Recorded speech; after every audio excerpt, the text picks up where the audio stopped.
Hello, everybody. It's me, Dr. Nick. No, it's Jez Corden from Windows Central Xbox 2 podcast with the 31st episode of Xbox 2 plus 1. That's maths for 3 people because we have 3 people on these guest shows, which we do monthly exclusively on Patreon and then a little bit later going out to the public. So whether you're listening on Patreon or whether you're listening on Spotify or YouTube or wherever, we appreciate you. I love you very much. And I am now going to introduce my co-host with the co-most, the man with the million, the man who hates virtual reality, Randolph 419. Hello, Randolph 419. Hello. I don't hate virtual reality. I hate the fact that you now love it because Xbox got a branded headset. And now suddenly to you, you're like, look at this amazing thing. I love it now. No, it's the best thing ever, man. It's the VR is the best thing ever. No morals. No morals. No principles. No principles. Wow. Just, bro's throwing me under the bus. I don't know how many times you've gone against VR on the podcast. What are you talking about? Over the past 8 years. I've always loved VR. I've always loved VR. Chat, back me up. I've always loved virtual reality. I love how virtual it is. I love how unreality it is. I love everything about it. I love how expensive it is. I even actually love how nauseating it is. There's something, it makes you feel alive, when you're playing a game, you start feeling sick. Something to make you feel alive, man. But anyways, I digress. Before we continue, Rand, my buddy, I want to introduce our illustrious guest for this episode. Is none other than my colleague from Windows Central, Samuel TOLBERT. Hello, Sam. Hey, guys. How's it going? It's certainly going, right? Man. It's certainly going, man. I was trying to very quickly. Here we go. There we go. Yay! Get the golf clap. Some golf clap in there for you. But yeah, Samuel TOLBERT. How long have we been working together now, Sam? It's been a long time, hasn't it? For a few years now. I think I first started writing at Windows Central back in July 2019. I think. Yeah, July. I had to do the math for a moment, but it was definitely July. So we've been going for a few years now, and that integration has only gone deeper and deeper. Like, I used to work, obviously, like at some of the other feature-owned sites. I've been at Tech Radar for a bit and stuff like that, but nowadays it's pretty much exclusively over at WC. And we've been through a lot at this point. We certainly have. We've been through extreme. It's a roller coaster, isn't it? You was on Xbox Mad as well back in the day, weren't you? No, I was not. I was not. No, I got my start actually over with you might remember the Inner Circle podcast with Len and all them. Yeah, Len. Yeah. Man. Yeah. Rest in peace. It kind of gave me my start in terms of just writing articles, and I think that's how we actually ended up encountering each other. And then we met and talked at E3 2019, the last E3. Woohoo! Oh my god, was it that long ago? Yeah, it was. It was indeed the last E3. Damn. Yep. Well, I'm it's been like we're recording this on a Tuesday, and there's already been quite a lot of Xbox news to talk about immediately. But one thing I wanted to talk to you, Samuel, about was Summer Game Fest and the Xbox Showcase, because you were on the ground actually in LA, and me and Rand were sitting at home rocking out by ourselves. So give us I did see that you put out an article saying that Summer Game Fest was strange this year. Yeah, it was what did you mean by that? It was just sort of a weird vibe, and in the article I outlined, like, there's multiple things going on, but at a top level, everyone I encountered, whether it was a developer or a game publisher or like another colleague writing for a different website, they were all saying the same thing, basically, which is, hey, kind of a weird vibe this year. And I tried to understand why. Like, why does everyone feel this? Why does everyone feel this? And I think it's just the accumulated trauma, bluntly, of everything that's happened. Just layoff after layoff, all the companies getting shut down, all the websites that are being shuttered. It just sort of feels like oh, hey, it's Mm. a little weird to be the survivors. It feels a little weird for us to be the ones here. It feels a little weird that like play days for anyone who doesn't know is like the physical media and content creator part of Summer Game Fest. It's not quite E3, but it's similar concept of game developers put their games up, they have their booths, and you can walk up, you can make appointments, that sort of stuff. And it was largely smaller developers this year for Playdays, which there's nothing wrong with that. Lots of cool indie devs, lots of cool smaller developers, but it was mostly them. Capcom was definitely the big exception. Capcom had a huge presence this year. They had a huge presence last year, which you were actually there for. Yeah. With me, Jez. And we had Zachary out there too, which was cool. But this year it was like even more starkly, oh, it's really just them when it comes to like the big boys, and then everything else is like you've got your Annapurnas, you got Remedy, and so forth and so forth. So it was just a little weird in that regard. With like, I think you can really, I can't take credit for this. Someone else said this, but especially in regards to the Summer Game Fest showcase with what kind of games were being shown, and Resident Evil being like the big standout title that was announced there, you really felt the weight of like how many teams have been shuttered over the last few years. If it's like, oh, this is what Keighley has access to now for his shows, like this is what we kind of been reduced to. So definitely just a bit weird in that regard. I think as well, it's like a lot of the big players like EA and Activision and stuff like that, they used to just have more variety. They used to have things to show off. I remember the very first Gamescom I went to, EA had the hall to themselves. They had a whole hall to themselves. They had The Sims there. They had Dragon Age Inquisition there. This is going back quite a long time. They had they had a huge panoramic screen for FIFA. They had a bunch of stuff they were showing off, man. Like a load of games. And now it's like, what does EA even do these days? They just put out FIFA and mobile games, really. So like, and Battlefield, but yeah. Well, we hope, Well, fingers crossed. Yeah. Fingers crossed. But yeah. I mean, and so like, yeah, that's the thing. Like, you didn't have EA there this year. EA was there last year. You didn't have Ubisoft. Ubisoft was not technically there, but they were like in the vicinity. They had stuff going on nearby. Ubisoft was nowhere to be seen this year. Just absolutely nothing. PlayStation wasn't there. PlayStation was there last year with some stuff. They weren't there this year. So it's just, yeah. Capcom was definitely the big exception. What was the Xbox presence like? Because obviously last year I felt like Xbox went quite hard, but this year, maybe not. Basically, like, Xbox was there, but they weren't actually at play. I mean, okay. Technically speaking, Bethesda had a very tiny booth for Fall. You would have loved it, Jez. Rand would have hated it. You would have loved it. It was like a little fishing thing. Yeah, exactly. So technically, pure awful. Yeah, exactly. So they technically were present, like they had that, but really, like, the lion's share of what Xbox was doing was a couple of blocks over at their own place. And they had a good presence this year. I would say they actually had a better presence this year than last year in terms of like what they were actually announcing it, or rather what they announced and you got to go hands-on with. Let me put it that way. Like the hands-on appointments, the demonstrations behind closed doors, that stuff was extremely good. That stuff was definitely a highlight. But they didn't have the big rooftop party that they had last year. And obviously, I mean, I won't rehash it. Obviously, you guys have talked at length about this, but they didn't have FanFest either. Yeah. So which shout out to the community efforts from Ains and Luke and all the other guys who put together like the Xbox fan watch party. I was not able to attend because I was working, but they were running their asses off. Those guys killed it from everything I've been able to see. So great job to them. Seriously.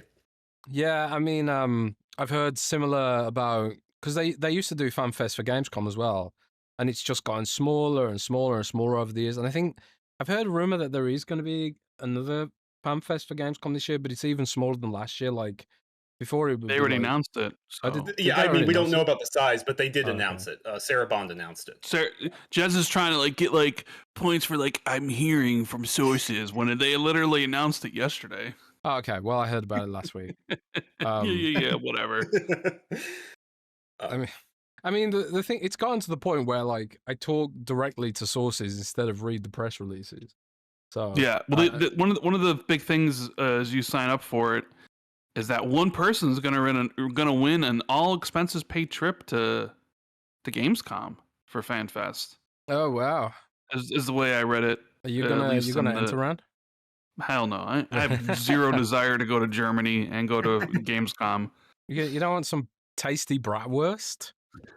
Nope. I can No, get tasty bratwurst here. nah, that's fake. I don't. I don't bratwurst. want. I don't want to like rub shoulders with 300,000 smelly gamers. You know. Oh man, I mean, I will say I don't fault you for that one. Gamescom is a very different vibe to like E3 or Summer Game Fest. Like some Game Fest, you can't really compare the two, really. But if we're comparing Gamescom to like E3, the way E3 was back in the day, it's 4 times bigger than E3. There's just that many people go in there. It's kind of ridiculous the amount of people they let in, because it's like there isn't enough stuff for that many people to do. You know, it's like, okay, I'm going to queue for this game for 9 hours because this is how many people have gotten in there. I remember, and the one good thing is that there is a whole hall that's press only. So like, at least if you've got like press access, you can actually play the games, so you can write content and make videos about them at least. But like on the days where you're not doing that, I don't know why anyone would go as a fan, because the queues are just insane. They are crazy. You can maybe play like 2 big games a day or something. Like if they did like, I remember the year they did the year I went, the first time I went, I didn't have press access or whatever. I was just trying to get as much content as I could for my hobby blog, basically. And I queued for 6 hours. Well, maybe 6 is an exaggeration. It was about maybe 4 hours, really. It was half the day I was there. So I was there for like 8 hours total, and half of my day was taken up queuing for Metal Gear Solid 5: The Phantom Pain to play it for 15 minutes. And then I was like, oh wow, that was it. Like I just wasted the whole day, and I was thinking, there's got to be a better way. It's got to be a better way, and the better way is to be press. But that's too. But yeah, it does seem like Microsoft's tightening its belts in various ways. Obviously, FanFest has shrunk a little bit, and now we've got the latest news, which I suppose me and Rand will talk about again on Friday. Well, you know what's funny is they do FanFest and Gamescom in Europe, where their presence is basically, I'm not going to say it's nothing, but when you compare Xbox's presence in Europe to Xbox's presence in America, it's night and day. But they cancel the FanFest in America, where their biggest user base is, and then they do FanFest in Europe and Germany, where you could probably argue there's the least amount of Xbox fans out there in Germany. Well, this is the thing, right? This is the thing, Rand. When Xbox presents at Germany, they do it in a very PC centric way. So the one PC, yeah. So the 1 year at Gamescom, though, I was there. I can't. Was it for Age 4? I think it was for Age of Empires 4 and for the Age of Empires anniversary. They had a whole Age of Empires thing, right? Sure. And there were, Age of Empires is very popular in Germany. It's very, very popular. So there were tons of people there. I was like, my God, I didn't know Age of Empires was this big. And there was Age of Empires influencers there and all this kind of stuff. And it was just kind of like, it was completely geared towards PC gamers. There was very little, for us console peasants, as it were. And I do wonder, like, what kind of tone they're going to strike there as well, because obviously Gamescom, they'll be letting people go on hands-on with the Xbox Ally, I suppose, for the first time. They've got games coming out in the fall, which I suppose those will be playable, maybe. But yeah, I'm planning to attend Gamescom myself, and hopefully we can get some cool footage and some cool hands-on. Is Sam gonna go? Sam, you taking the plane to Germany? I sure hope not. Yeah, I wouldn't want to go either. I don't know. That seems unlikely. That seems very unlikely. So I'm okay with that. Sam, I noticed Bethesda announced that they're going to be there. Yeah, yeah, and as well as the World of Warcraft team from Blizzard. Yeah, Those I are the two we mean, know. we don't care about Warcraft here at Right, right, Xbox right. Two. That's That's not something we false. talk about. That is false. False news. That is, so. But what do you think, Bethesda? I mean, people were shocked that Starfield wasn't at the showcase. They were. With fishing. Could we see it? Go ahead. Well, I was gonna say, could we see it show up here with the DLC announcement? I did notice. I think I mentioned this on Xbox Two on Friday that you're talking about Starfield, right? You're talking about Starfield. Yeah. I was like, I was just gonna ask Sam, like, hey, what do you think we expect to see from Bethesda? I mean, I guess they could be like, here's more Fallout fishing, guys. You want to fish? No, I think Starfield DLC showing up there would make a lot of sense. Because we know, I mean, who knows if it goes beyond this? I know the original plan was for at least 3 yearly expansions, so one more beyond this. I don't know if that's changed or not. I'm not certain, but there is definitely an expansion that's supposed to be coming this year. So that would make, as well as like a big update alongside the expansion, but like that stuff will be free. So I imagine that would be a good place to show it. I also think, and it would be smaller, but they do have the Indiana Jones expansion coming as well. Yeah, so you could probably show both of those. I'm thinking, and that actually would be close to release too, right? Because that comes out exactly because it's August and then September, so it would be like, hey, it's about to come out in just a couple of weeks. So yeah, I think both of those. And then something Elder Scrolls Online related and something Fallout 76 related, because that's all Bethesda does is Fallout 76 and Elder Scrolls. Hey, look, get those two get. I understand they aren't for everybody, but they get a lot of updates and they do a really good job, like on the financial side for ZeniMax. Like those two games are very important. But yeah, it's like it's gonna be updates for those two for the evergreens and then campaign DLC, because it might be a little too early, but Doom: The Dark Ages does have campaign DLC coming as well. So, like, I don't know, maybe they would show that. I feel like it's a bit early, or maybe even they would give that to QuakeCon, because QuakeCon is so id focused. I don't know. They've got some options, but it's going to be DLC and updates for a while. Like ZeniMax, like they had a good run this year. They had a couple of great games, but it's definitely going to be a minute before we see their next actual game. Yeah. What do you think about that? I think you mentioned it before the show started, but their ZeniMax Online's new game that they've been working on for 5 years at this point, that they folded Roundhouse into. Right. Do you have any idea of when they could essentially reveal that game? Every year, people are like, "It's going to be this year. It has to be." Yeah, And then every year it doesn't come to pass. But they've been working on that game for a long time, so.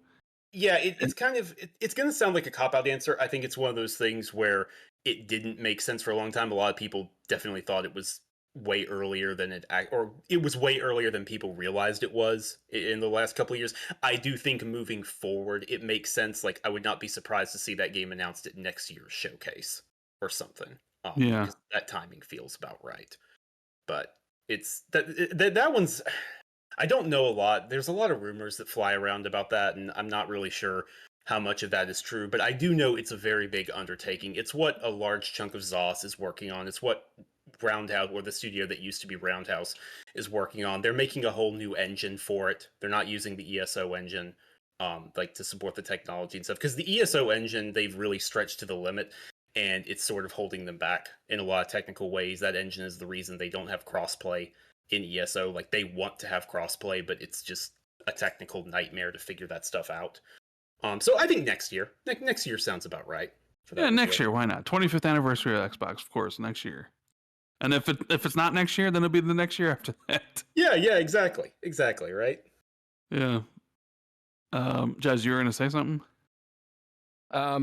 Sorry, I was just dealing with something. Someone's tried to break into my Twitter account, apparently. What? Who wants on the Jazz's Twitter account? You get nothing there besides pictures of beans. Yeah, true that. I don't know. I feel like a lot of these hacking and phishing attempts these days are like targeting bigger accounts because they want to spam crypto bullshit, don't they? I don't know. Yeah, sorry about that. Probably. No worries. Seem to have sorted out now. But anyways, so you guys were talking about Bethesda being at Gamescom, right? So yes. Yeah, I was I do think it's odd that Starfield hasn't materialized any meaningful post-launch content aside from the previous one, which obviously had mixed reactions. I think the frustration with Starfield, like even a lot of people who apologized for it and actually enjoyed what it had to offer. The problem with it now is like just this sort of deflated sense of unrealized potential, right? So part of me is kind of like wants to be optimistic and think the reason they've gone dark for so long is because they're cooking something really amazing that's going to revolutionize the game and get it on track, you know, give it that sort of No Man's Sky treatment where it's like, oh man, the game's really good now, or like the Cyberpunk expansion treatment, right? They must have looked at Cyberpunk and been like, wow, this is a really ambitious expansion. Not only expansion, but like free update that overhauled a lot of the game's, you know, foibles. My optimistic self wants to be like, they're working on they're going to Cyberpunk this shit. However, my cynical self thinks that maybe they've just decided to move on and they're winding it down and they've reallocated resources to Elder Scrolls 6 and things like that. I don't know. Do you guys think that I'm off base? Which side of the coin would you fall on? Would you err more towards cynicism and that the game's winding down, or optimism and that there is going to be a big, well-received expansion for the game around the corner? I'll let Sam answer that first. Okay, you can go ahead. I mean, dude, it is a coin flip. I don't know. You know what? I feel optimistic about this. I need to be optimistic about something, right? I'm gonna say I believe that there's gonna be one last big push. I think there's going to be some big updates, one big update at least that adds some features people really want, some new ways to explore, stuff like that, and that the next story expansion will be really big and it'll be really well received. I'll lean optimistic. Why not? What about you, Rand? Where do you fall? I don't know. Honestly, I honestly don't know, because I think people have dropped off the game more than they ever thought. Right? At least when they were probably initially planning it. Like you look at the concurrent numbers and it's low. And I think we've talked about this idea of doing a Cyberpunk 2.0 moment for the game where you launch this like big update to Starfield. Maybe you bring it to other platforms like the PS5. Mm-hmm. And you launch a DLC that's highly regarded, very much like the Cyberpunk, the Phantom Liberty DLC. And then maybe it gets a second life, right? But then you don't know how much plans have changed within the company. I know like Todd had went out there on Mr. Matty Plays channel and did an interview where he talked about all these things, but it's possible because of, you know, certain factors that maybe they moved on more from Starfield to go to Elder Scrolls. I guess we'll see with how well this DLC is. I think that's my barometer for Starfield and how much, you know, support it'll get in the future, because it really felt to me like Shattered Space was something they just cut out of the original game to sell as piecemeal for their $100 version. Like, oh, buy this $100 version, get 5 days early access and this DLC. Because the DLC just wasn't any good.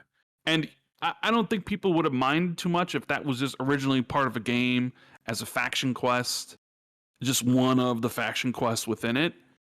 But as something that you had to pay for, or something that you got included in a larger monetary bundle, it just felt underwhelming in a lot of areas. And you know, we know like at least the rumored thing of like the next one's like called Starborn, which excites me because that's kind of what I'm really interested in. Like I was curious about the you know, the Varoons, whatever, like their whole history and stuff. But I wasn't like screaming for like, yeah, I want to know more about this. What I really wanted to know more about and delve into was like the whole Starborn thing in the game. Right. So I guess if that is really good and there's like an update that comes along that changes the game, maybe we'll see more continued support, or maybe this is just one of those things where they just release this and it's okay, it's good, but it's not great, and then they move on to something else. So I don't know. I sort of need to see what this like new like update or new DLC is before I jump to a conclusion about, well, is this the end of the support or just the beginning of the support, right? Right. I suppose, like, for me, the fact that I'm leaning optimistic as well, because the game did sell really well. So there's a lot of copies out there that exist. And Bethesda games have, in the past, enjoyed this really long tail. Like we saw when the TV show came out, it created a fresh zeitgeist for Fallout, and a lot of people came back to play Fallout 1, 2, 3, 4, and 76, right? Even some of the really older, obscure spin-offs got a bump in players. So, like, I do think that there is value to be had by trying to give Starfield that cyberpunk treatment. I suppose, like, the cynicism in me will be like, do they actually have the resources to do this? I kind of feel like if there wasn't this aggressive push from Microsoft corporate to drive margins at all costs, they might look at this and think, well, what if we invest all this money and it doesn't pay off, right? Maybe this is a big risk. Maybe Elder Scrolls 6 is less of a risk, and maybe that's a mitigating factor there. But I do feel like it's also kind of low-hanging fruit. If you've already got the game made, why not try and give it that push? And for me, the fact that it's called Starborn, that suggests to me, because a lot of that, the Starborn stuff, not to spoil the game for people who haven't played it, although it's a few years old now, but it's like all that kind of stuff with the Starborn, that happens towards the end of the game. So it makes me think, like, is this going to be an expansion that focuses on upgrading the replayability aspect of the game? Like more points of interest, more things to do, more branching narratives, all that kind of thing. I don't know. But yeah, because I mean, I'm not going to spoil it up for anyone who hasn't gotten to that stuff, but I more people should get to that stuff, because the end of Starfield does some very interesting things with that whole aspect. And they could explore it more, for sure. I definitely think so too. But just to round off talking about Gamescom and Summer Game Fest, what was some of your favorite games that you went hands-on with or saw behind closed doors at Summer Game Fest, Sam? Because you got to see a lot of stuff, and I was like, read your content. I was super jealous, especially about the Capcom stuff. So tell us the games that you enjoyed the most and games that you're still a bit like, about. Okay. Yeah, so, I mean, you mentioned it, Capcom, definitely very high on my mind. I didn't get to play it, but I saw about 30 minutes of Resident Evil Requiem gameplay. Oh god, tell us good. Tell us everything. Game looks really good. And I'm going to come back to this part in just a moment, but Capcom is emphasizing that it's split in two, that it is like the most survival horror they've ever done and the most like heavy action that they've ever done, all in one. What we saw did not have any action. What we saw was completely survival horror. So you're playing as this new character, Grace Ashcroft. She's actually the daughter of a survivor from one of the other games. I think it was Outbreak. It's been a minute for some of those old. Wasn't it like I think it was like Revelations, wasn't it? Was it Revelations? I can't remember. It was one of those. It was one of them. All right. The point is, so that's the connection. She's an FBI agent. She wakes up like in what looks to be this creepy abandoned manor, and at least initially for the 30 minutes I saw, she does not have any weapons. She is unarmed. She's just trying to scrounge whatever she can. So they've introduced a couple of new things. You can pick bottles up and throw them, kind of the Last of Us style, to distract enemies. But she doesn't actually find a lot of enemies in this early segment. There's just this one giant stalker, and it's. If you played a Resident Evil game, you're familiar with the Stalker enemies, but the difference is this one is huge. This one is like filling the hallway.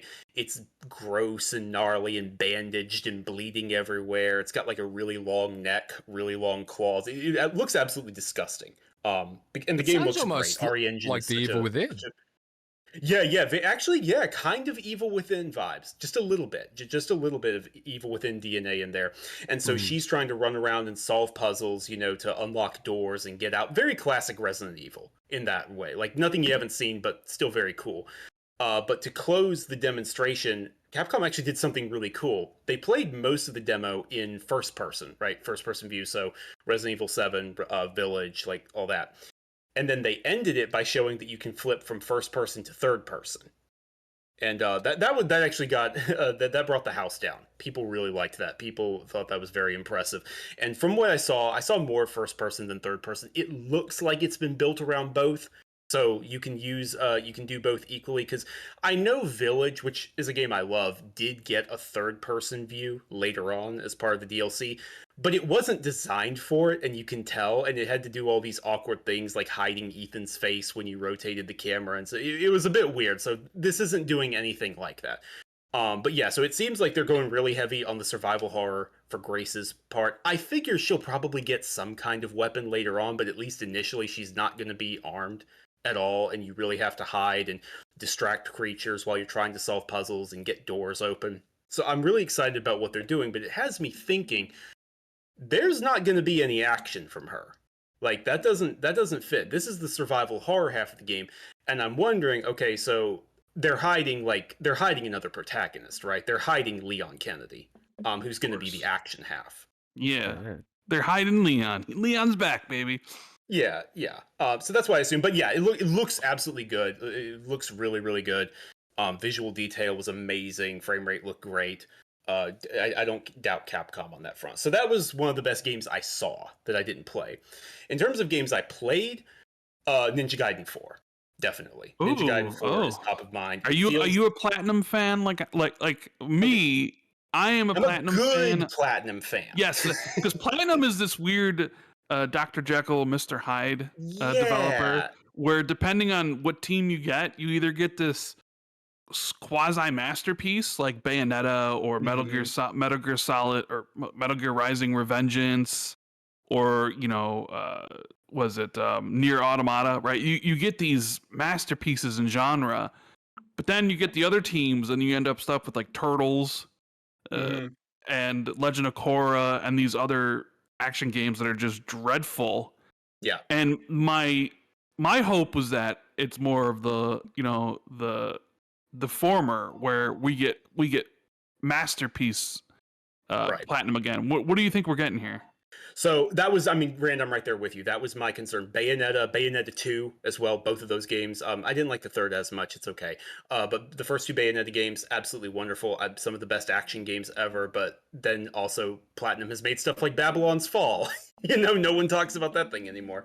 No one was talking about it even when it was a thing. So I was definitely even though I was excited when I saw Ninja Gaiden 4 announced earlier this year, I was definitely concerned. I was eager to go hands-on. It feels great. It feels fantastic. You just instant input. There's no delay, no lag, anything like that. You press a button and Yakumo is just ripping dudes apart left and right with his sword. He's a very edgelord protagonist, very classic Platinum in that way. That's not a bad thing. His ultimate is like the Blood Raven form, where he has this demonic raven wing come out and he can just slice guys in half. And it's super, super gory. So, Jez, you'll like that part. It's just blood is gushing all over the place. You're hacking dudes' limbs off. They're like crawling around on the ground with one hand and a knife, screaming like "screw you!" and they're trying to get you. It's amazing.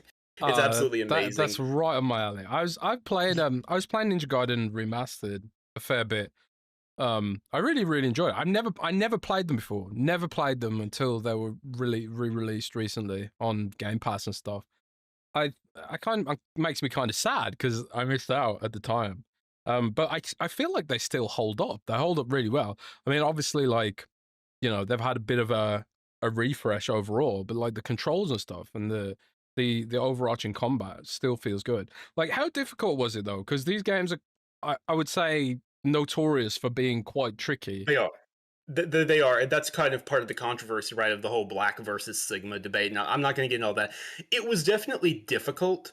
I got my butt handed to me the first time I fought, but it wasn't so difficult that it was insurmountable. It was like, okay, I need to figure out the dodge timing. The dodge is very Bayonetta. by the way. Like it almost, it's like the witch time. It feels almost exactly the same. That's not a bad thing. If you've played Bayonetta, you know that feels really good to pull off.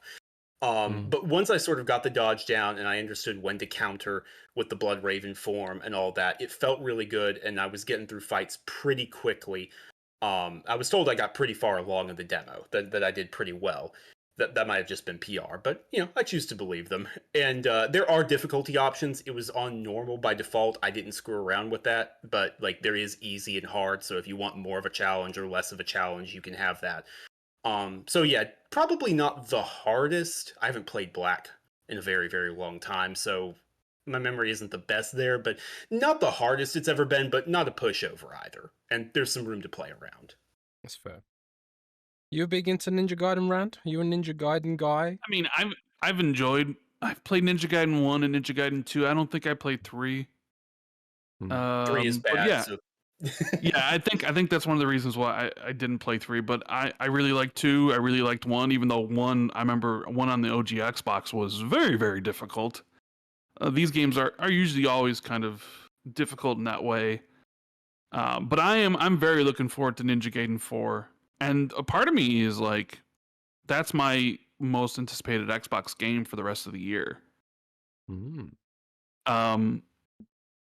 Because Platinum, when Platinum hits, baby, when the stars align, and honestly, it's kind of even more miraculous that they're hitting here because they've had such a large exodus of staff. Like a lot of the senior devs who, were even outside of Kami, obviously, like a lot of the guys who worked on the original Bayonetta and whatnot are gone. So I'm very impressed. I think that probably has a lot to do with the editorial oversight from Koei Tecmo. Like Team Ninja is not making the game, but they are providing oversight and saying like, okay, this looks good, or hey, no, that doesn't look good. Let's clean that up a bit. And I think that probably helps. But it's a partnership that it based on the first level, it seems to be working. Like I was curious about Ninja Gaiden 4, but I was definitely, I had my reservations. It has shot up there. It's one of my most anticipated games for the rest of the year now. Yeah, I'm just hopeful they can kind of recapture some of that platinum magic.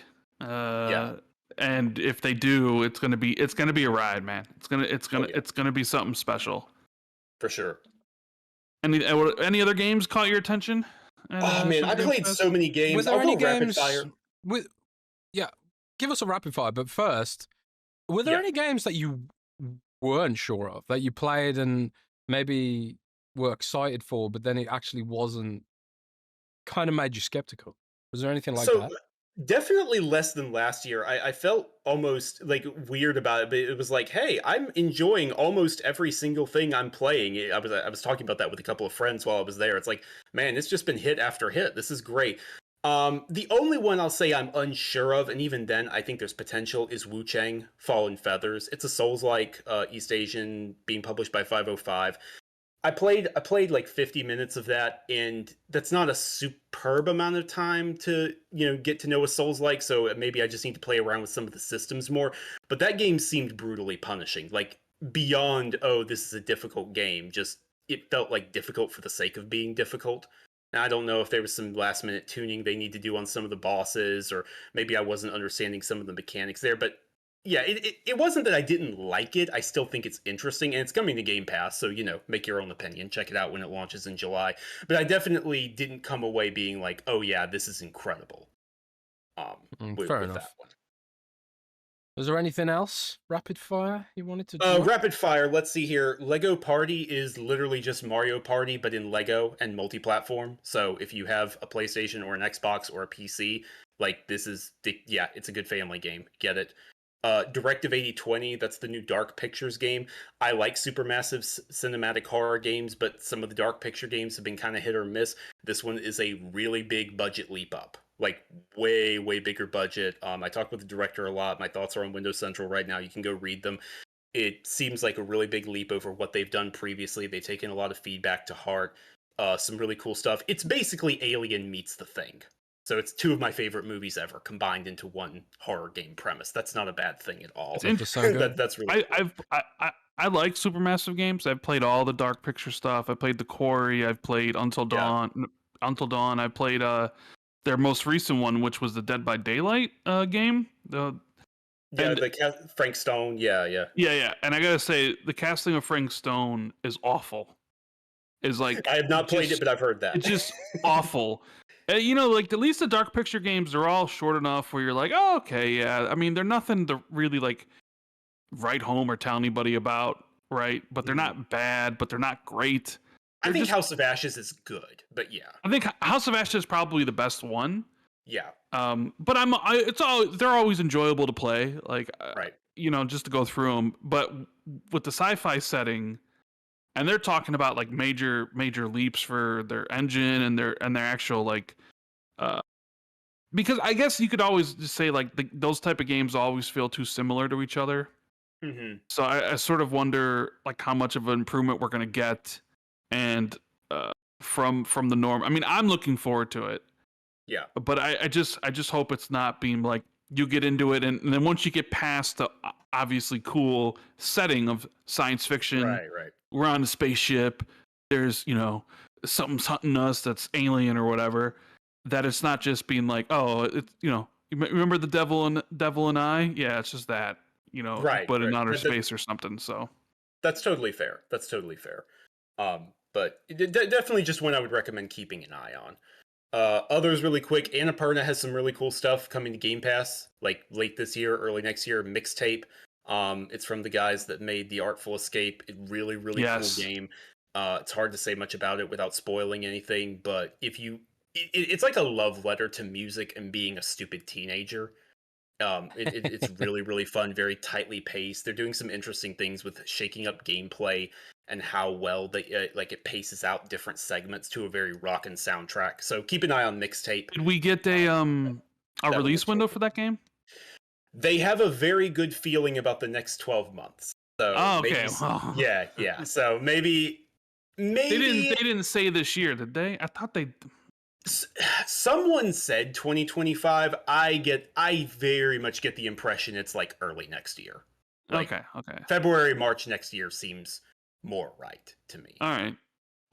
Yeah.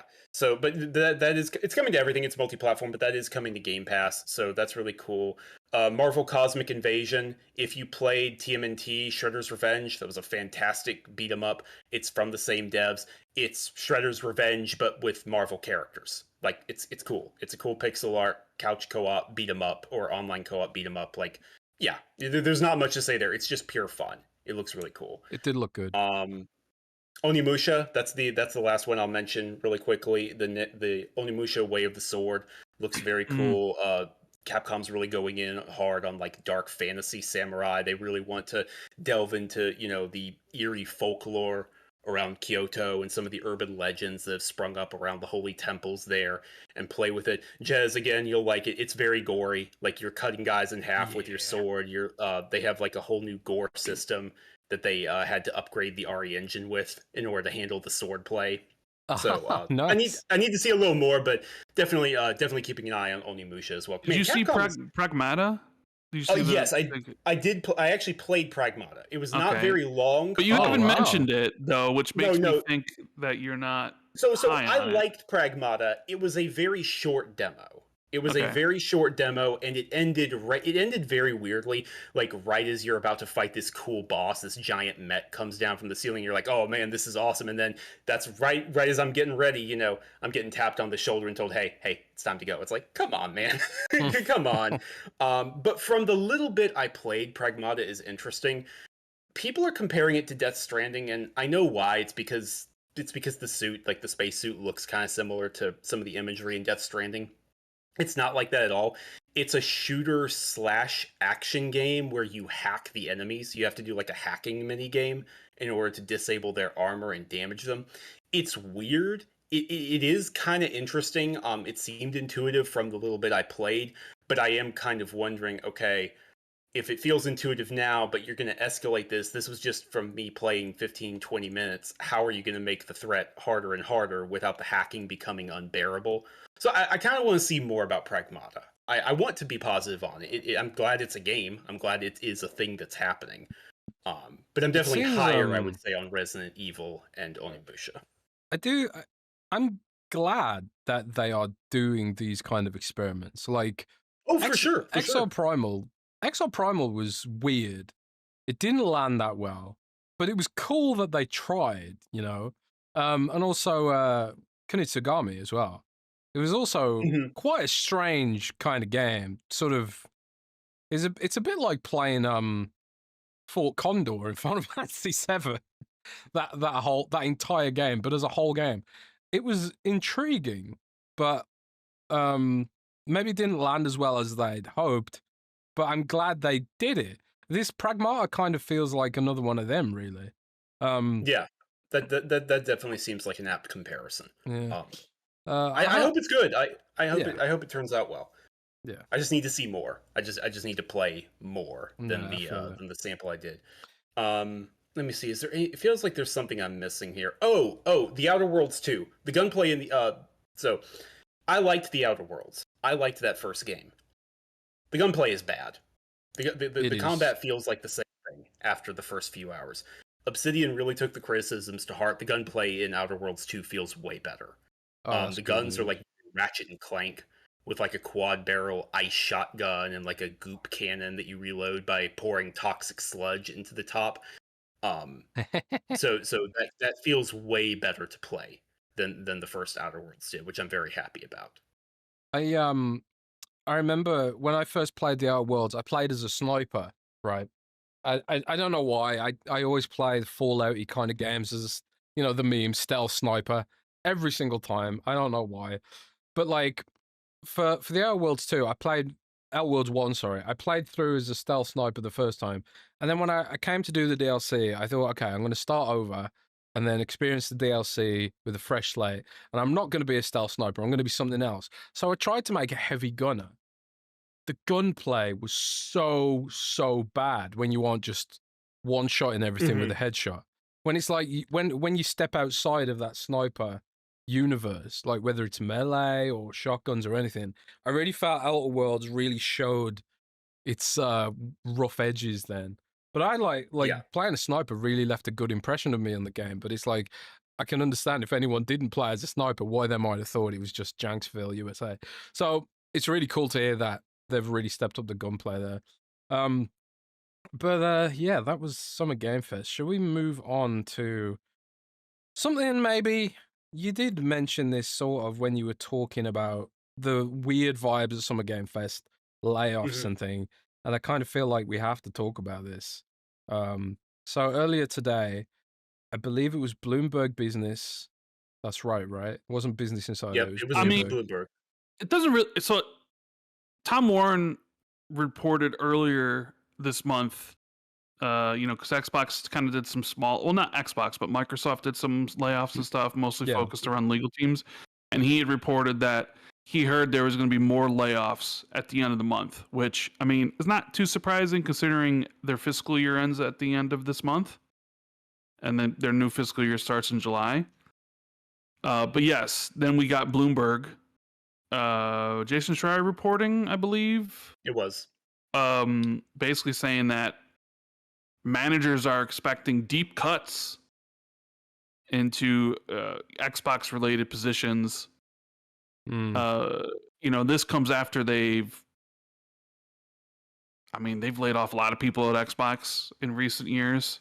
I think this is like the fourth one of these, Sam, if I'm not mistaken. Fourth one in the last 2 years. Yep. Yeah. And I'm sure we'll get platitudes I'm sure when the layoffs happen, you'll get the internal memo from Phil that somebody like Tom Warren or somebody else will just post on social media how it was tough decisions we had to make as we need to reorg and blah, blah, blah, blah, blah, and then, find out that I don't know how many people are going to get laid off and if any studios are going to close. Because you can definitely point to some studios that maybe have shipped games recently or really don't have a future that they could potentially shut down if they wanted to save money. This is, I think, indicative of Microsoft or Xbox rather being they're now like a fully multi-platform publisher, but that's not originally what they were orged as. So that's going to come with changes, especially when you're also still trying to beat the margins that Microsoft has put upon the division to be more profitable because of all the money you've spent in the last a couple years with acquisitions. Did I ever go public with the margin that I heard they were trying to push Microsoft? I don't know if you did. But even you could say it now. I mean, I suppose if you wanted to. Okay, so I don't have good sourcing on this, but I heard there's a rumor going around the company, put it this way, that Amy Hood wants every division to have a 30% profit margin, which for gaming sounds insane to me. I don't know if there's a gaming company on earth that has a 30% margin. So I would hope that isn't true, because that just feels completely unrealistic, and it's gonna, stifle creativity. It's gonna nickel and dime customers. So I sorely hope that isn't true. But like I say, I don't have a huge 30% sounds absurd to me. It does, right? Yeah, I don't know. I mean, nothing they do can surprise me at this point, but I have a hard time believing that, just because I'm not sure Nintendo has that margin, and Nintendo's got to be up there.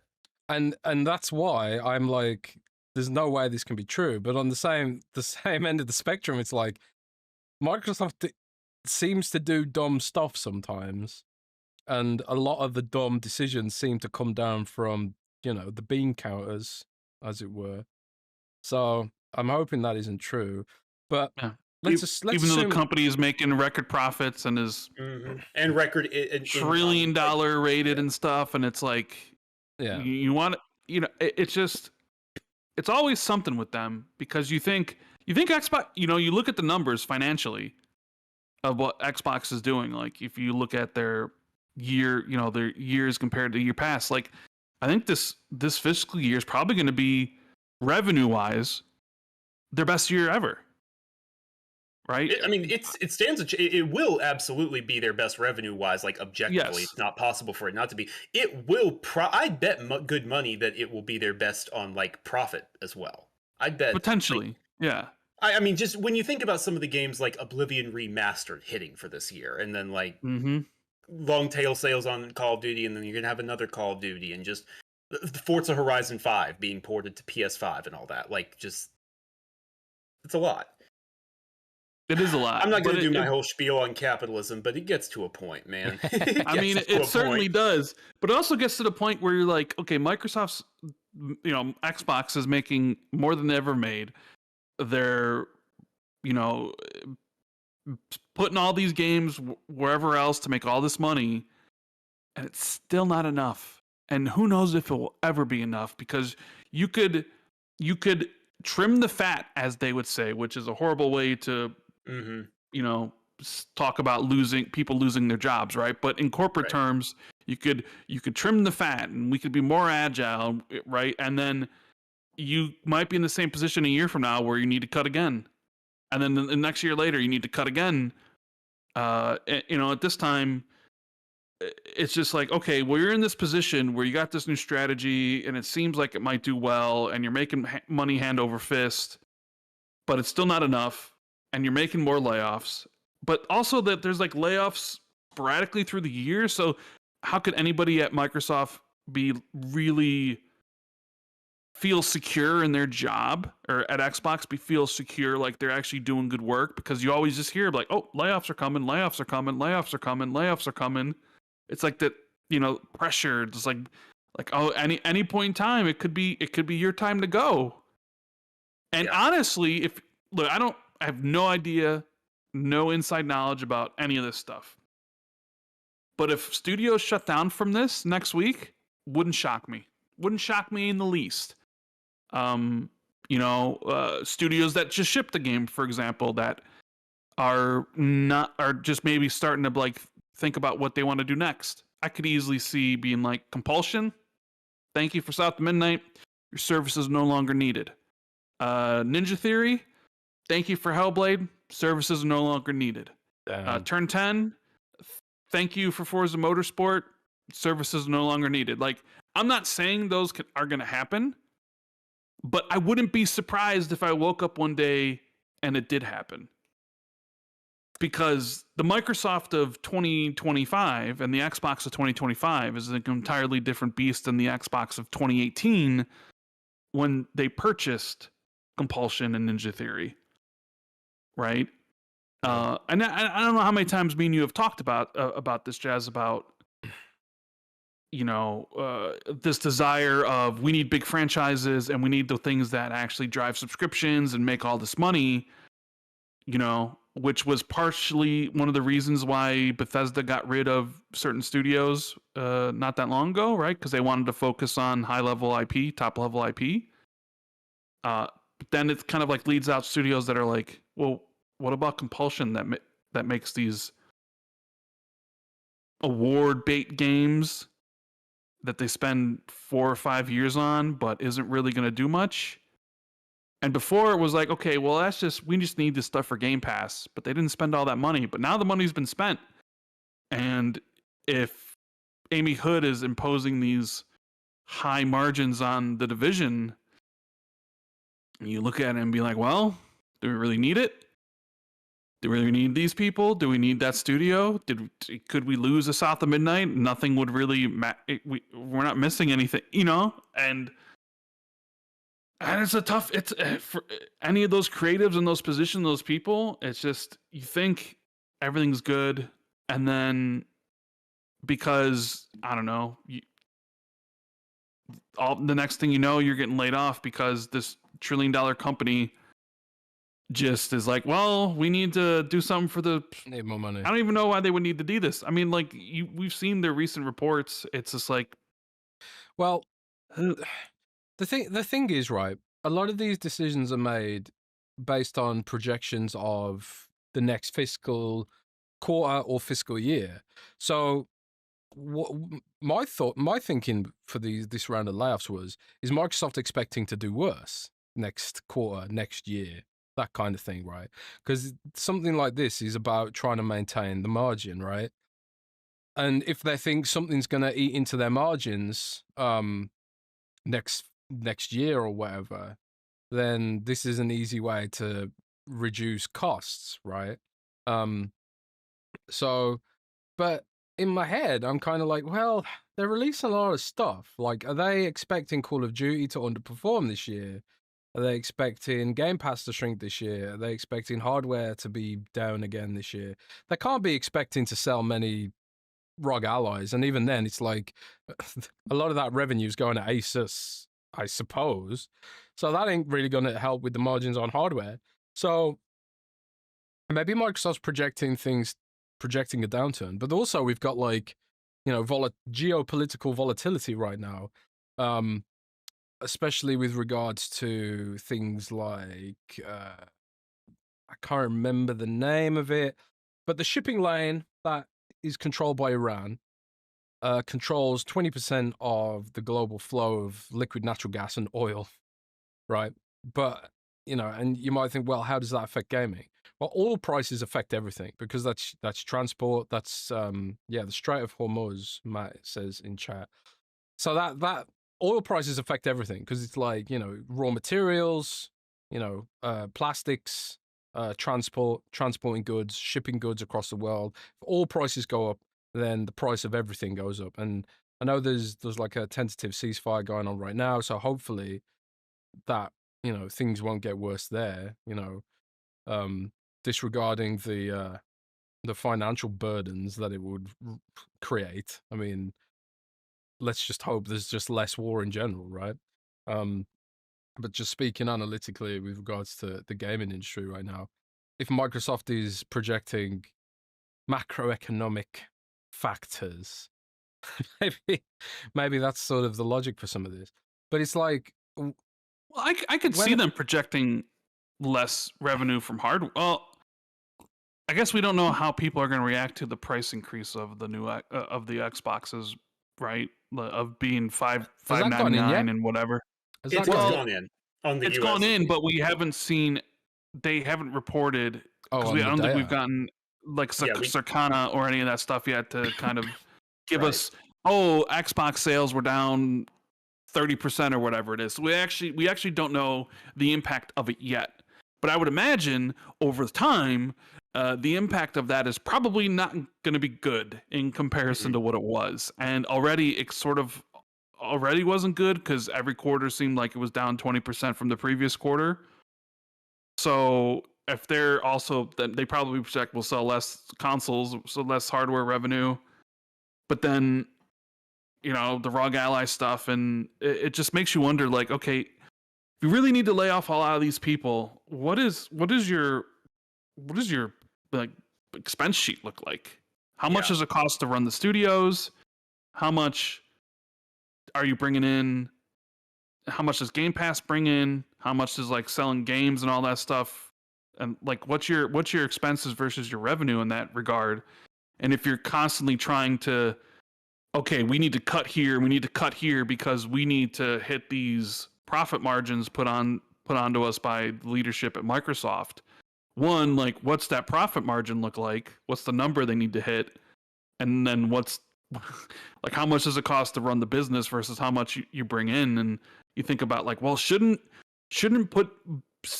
putting these games everywhere like be more of a breath of what's the word I'm looking for here? A respite, I guess. Like, because now it's like, hey, we're putting Forza on PlayStation. That's more money, baby. That's right, because the port jobs probably doesn't cost that much in comparison to how much you're going to get from it. No, definitely. Especially like Forza Horizon 5 was the best-selling game on PS5 last month. Like, so it's like, okay, that had to be a healthy fattening of your margin right there. Like, there's no way. I'm not that dumb. So I don't believe that didn't do anything. I don't know. What is your take on all this, Sam? I'm courting disaster because this could age like milk. And well, yeah, but you know, by the time people listen to this next week, we might already know what. Yeah, true. All right, unfolded, right? You know what I mean? Very strong, like with the asterisk mark that, like you and I have said, Rand, nothing they can do really shocks me anymore. I won't say surprise. Nothing they can do shocks me at this point.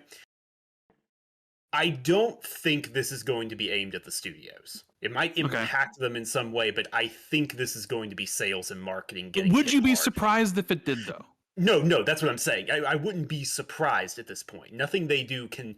Very, very little they do can actually, like, shock me at this point. And that's the problem. That is a big problem with where they're at, trust level-wise. With where they're at, like, how often they do this. And how often it's like, oh, we need to cut. Well, we need to cut more. Well, it's like, did you not know that a year ago? Like, I don't know. Like, But with all that in mind, we'll see how this ends up looking in a couple of weeks. I think this is aimed at the sales and marketing teams for the most part. I think they're going to really be winding down operations there because it's like, hey, if we're not selling all these consoles, do we need these people selling them and like distributing them in different countries, in countries that aren't the US or Mexico or, you know, like Latin America? Like, that's where my mind goes.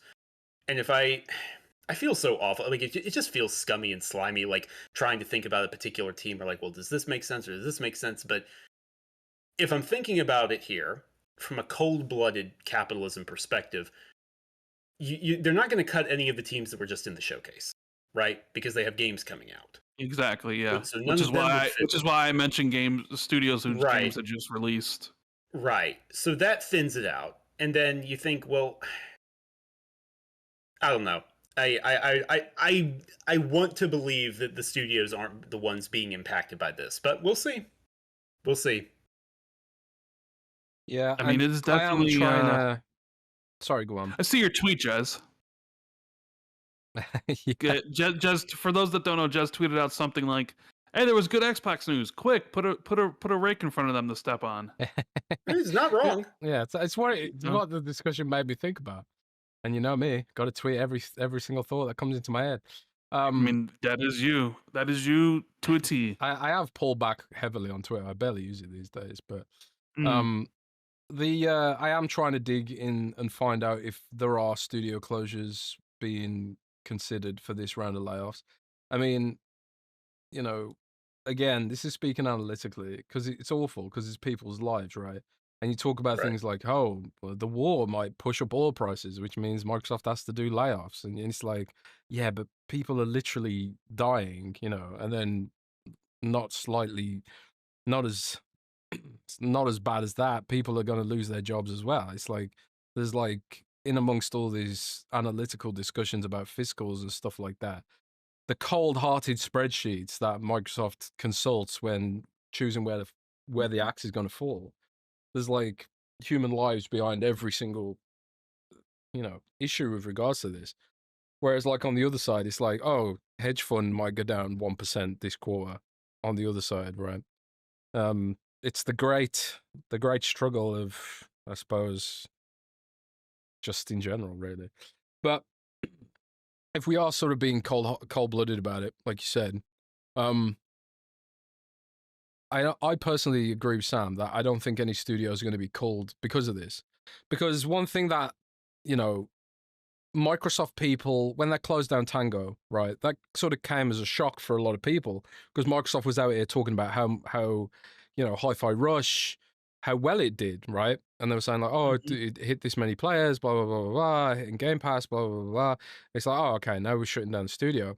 And one of the reasons I was given from sources, discussing this, I think this was in person in LA as well.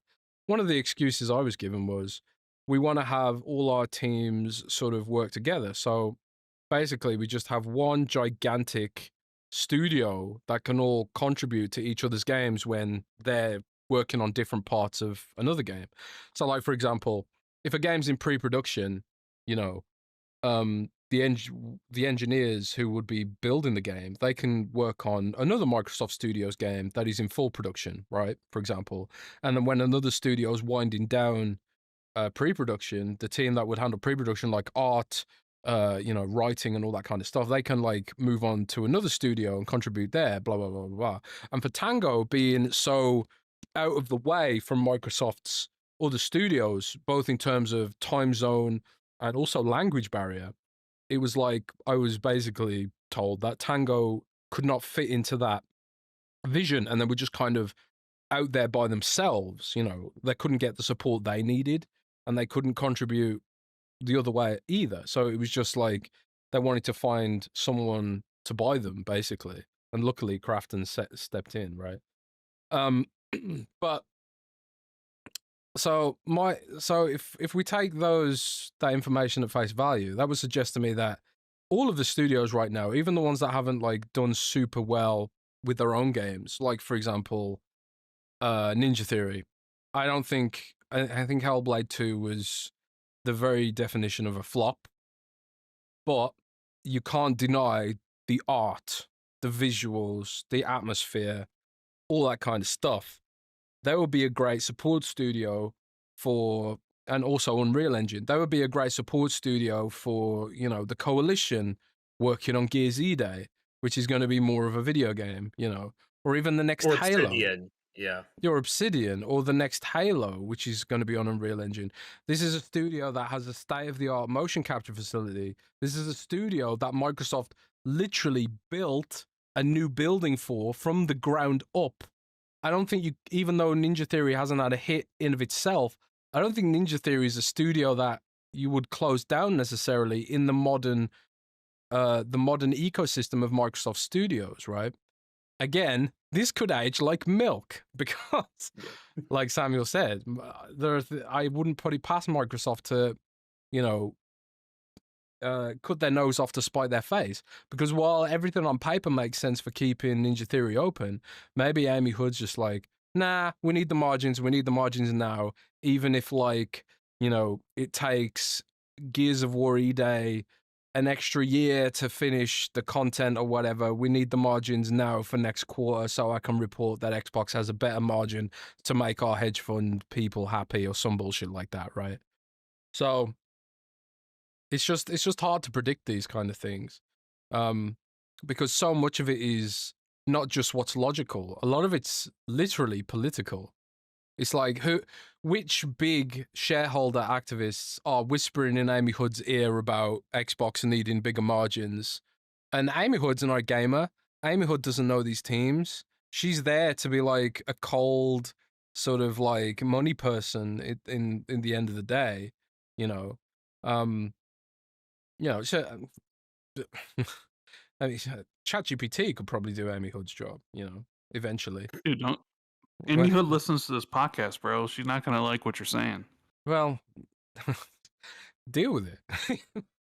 Yeah, it's like at the end of the day, these decisions that are being made are being done in a short-sighted kind of way, I feel like, especially when you look at you know, some of the cuts that Microsoft's made over the years just don't even make sense on the face of it, you know.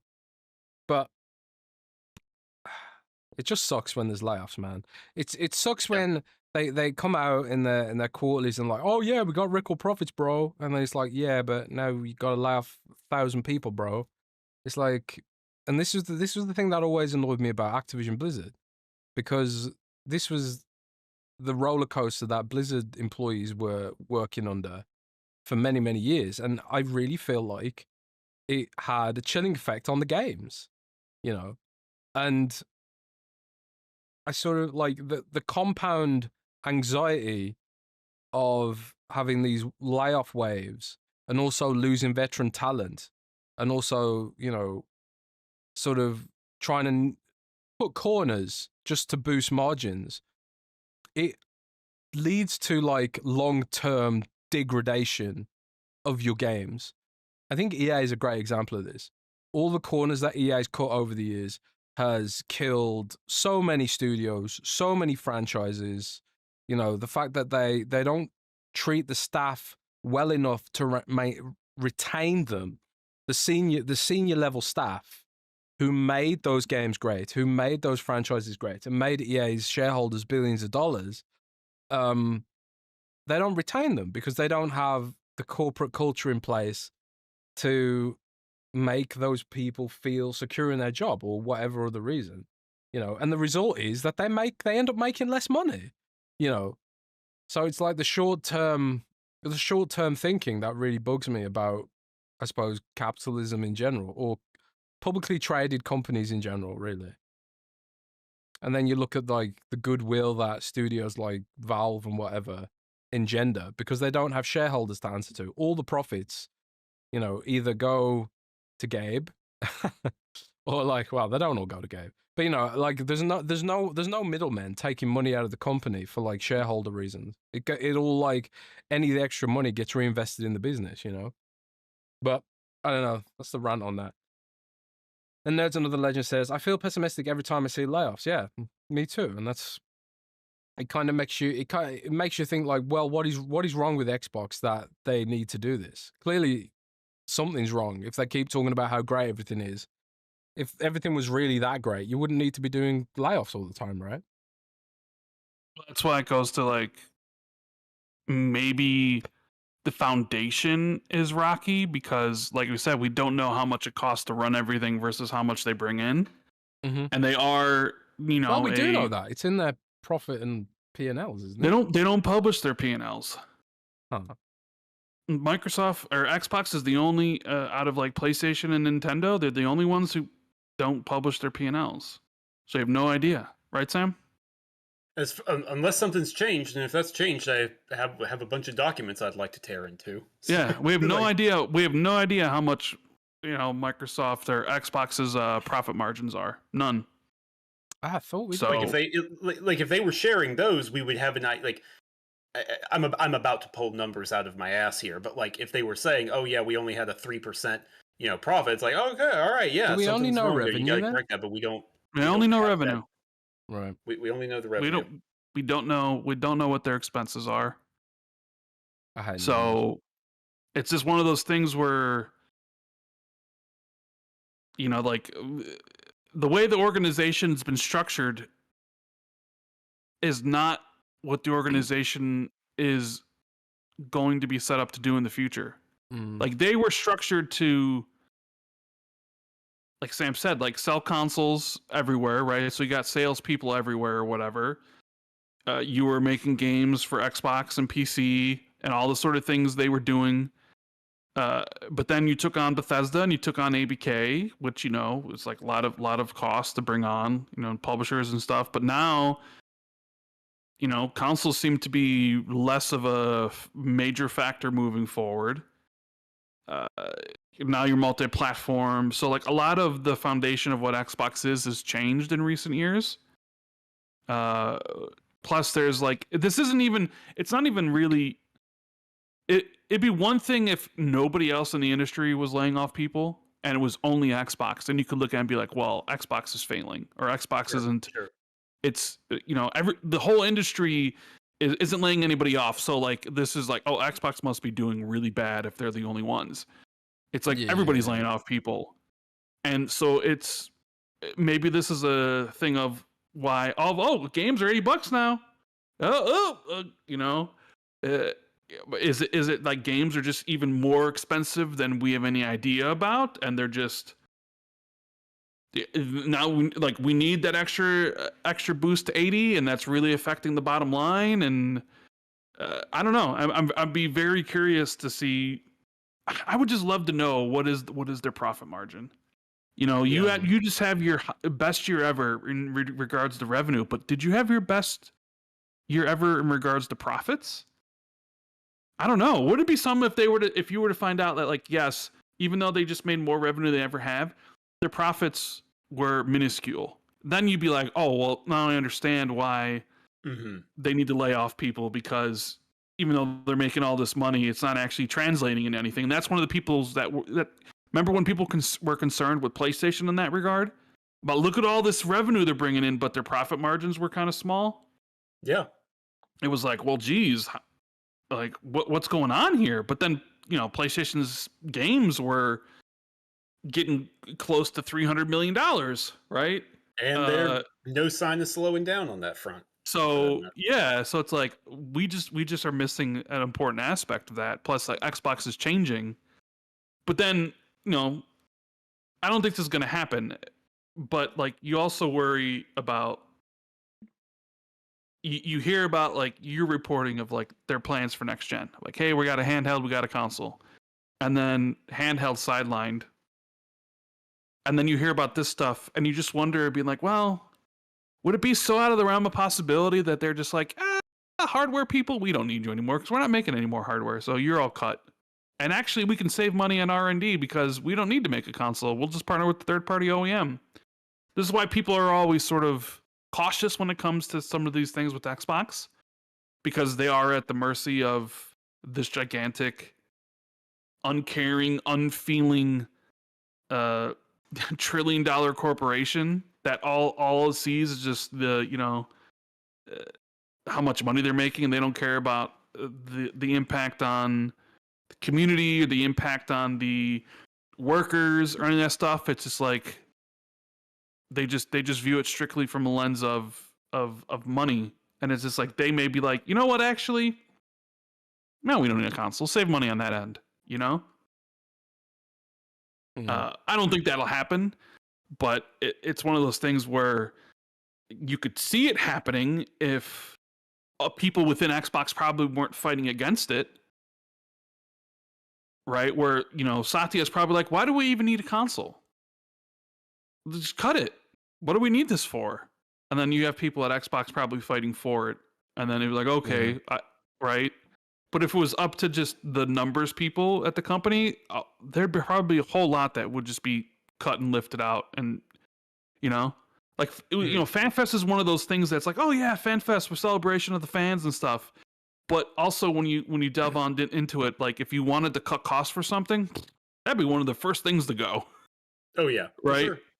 So it's a careful balance of things you need to fight for versus, you know, like, all this other stuff. Which battles? Yeah, do you need to pick which battles are we going to fight for? And you'd like to think that, okay, they're fighting for the right things. And even when the whole multi-platform strategy came across in the first place, you'd always hear that there was like camps within Xbox, people that were for it and people that were against it, and they were fighting because people were like, I don't know if this is going to be a good thing in the end. And we obviously know which side won. But I can definitely probably feel there's probably people within the upper echelons of Microsoft being like, why do we need them? Why do we need this? Why do we need this initiative? Why do we need this? We could just hire a third-party company to do it or something, or whatever else. And then you have people at Xbox being like, no, we need this for X reasons. But yeah, I mean, I know that there's like, obviously there are people internally at Microsoft who would prefer Xbox didn't have as much money as it did, you know. Especially, we talked about this in the past, how like Microsoft spent billions and billions on Activision, and a few years later it was like, oh, AI is the thing now, you know. So there's probably a lot of people and a lot of pressure on Microsoft at Xbox to sort of make good on that investment that could have gone to AI, which is the thing everyone's hyped about at the moment. I don't know. It just sucks all around, and I feel like talking about something more cheerful now, or at least what do you want to talk about? Cheerful in a way. Well, I want to ask Sam.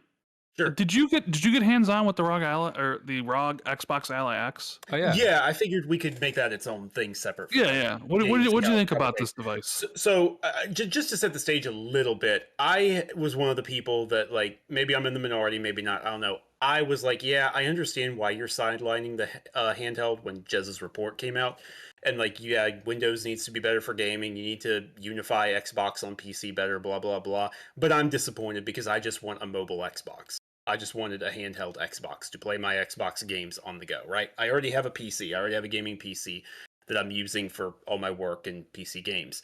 So with that in mind, I went into it a little pessimistic, a little peeved, but I have to admit that thing feels good to use. It feels really good. The hardware feels really premium. I was playing Gears of War Reloaded, you know, the iconic opening, the opening prison level, and the triggers feel amazing. The triggers are probably the best of any handheld I've ever picked up. Like, oh, wow. way better than the Nintendo Switch or the Nintendo Switch 2, better than the Steam Deck. It feels really solid. Not bulky though, not like unwieldy, just very solid, very nice weight to it. But those triggers, man. I know Kate Rayner, the technical director at the Coalition, was saying that, like, not her team, but like the hardware team, the hardware engineering team, did a lot of work trying to make the triggers feel like an Xbox controller. And yeah, I believe it. The triggers feel really good. It felt really good to play. It was a good screen. Seemed really bright. I think it's 500 nits, if I'm remembering the specs right. Jez, correct me on that if I'm wrong, but I think it's a 500 nit screen, so it's like definitely brighter. I think it is way nits, brighter. yeah. 500 nits. Yeah, way brighter than the Steam Deck, way brighter than like the default Nintendo Switch. I think it's even a little brighter than like the Switch 2. And it had really good color. It looked really good. It was running very well. It was a high frame rate. So yeah, so I came away impressed. If I'm being honest here, I came away much more impressed than I was expecting going into it.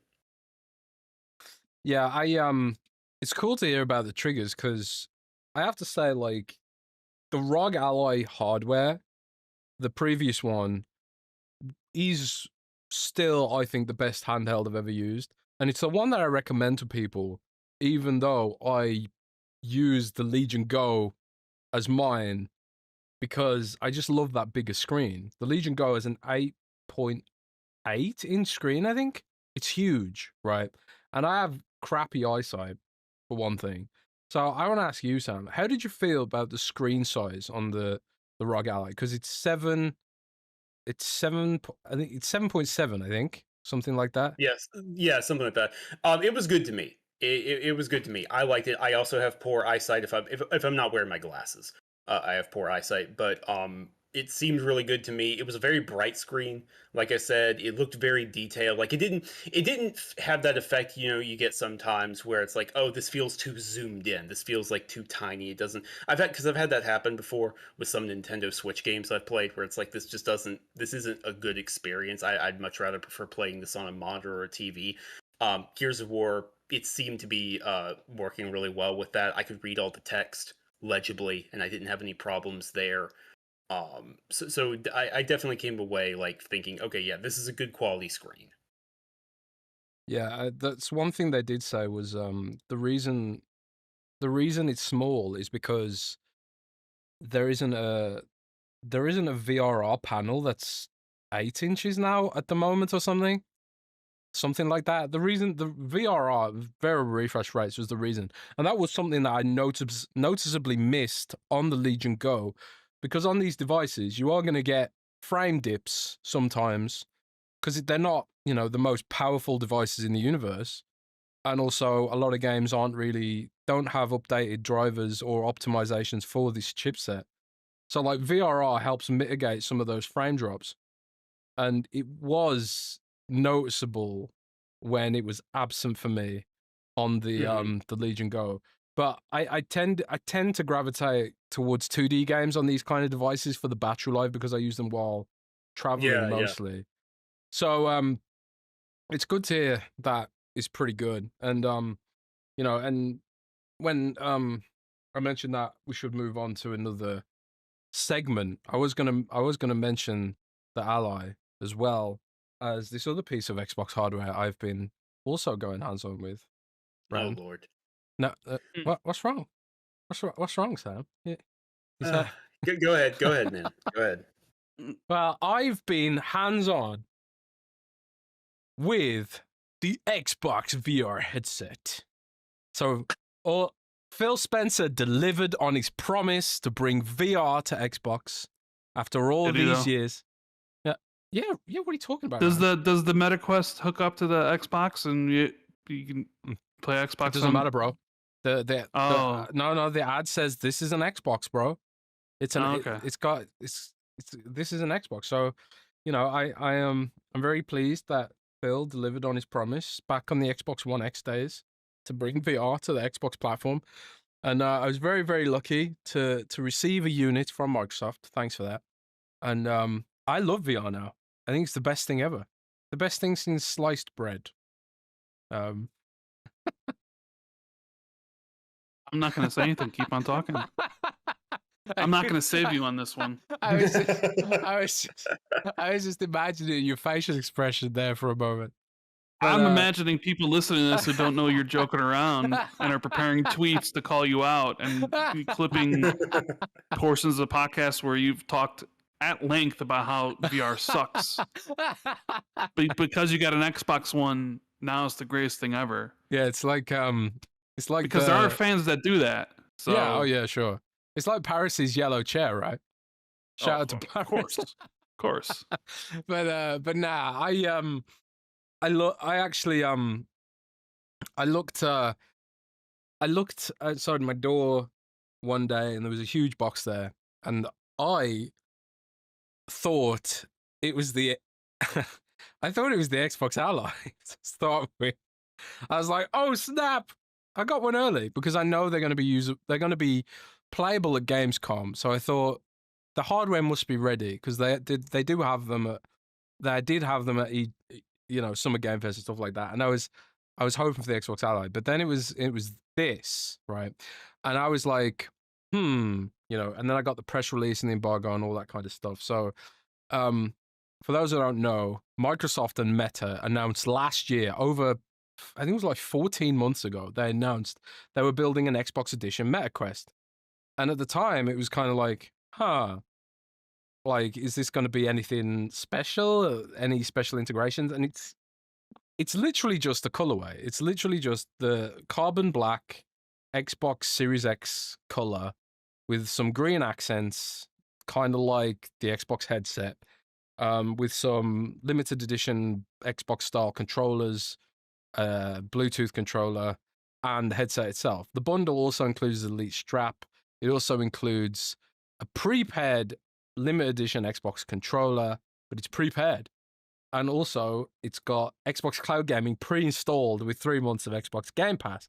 So when you add all the bundle together, it does work out cheaper than buying everything separately, but it's still $399, which for VR in general, I think's quite expensive, considering the nauseating aspects of VR and the fatiguing aspects of VR. But also, like, if you are going to buy this just for cloud gaming, it's very expensive, So that was the other piece of Xbox hardware that came out. I will say this: it's a lot better than the Meta Quest 2. It's got cameras on the front, so you can see right through it at all times, and you can also you can pin the Xbox Cloud Gaming into like this giant virtual screen, a bit like HoloLens without the letterboxing. So it's kind of like, oh, this is what HoloLens should have been, from the outset. But the weird thing about this is it's hyper limited edition.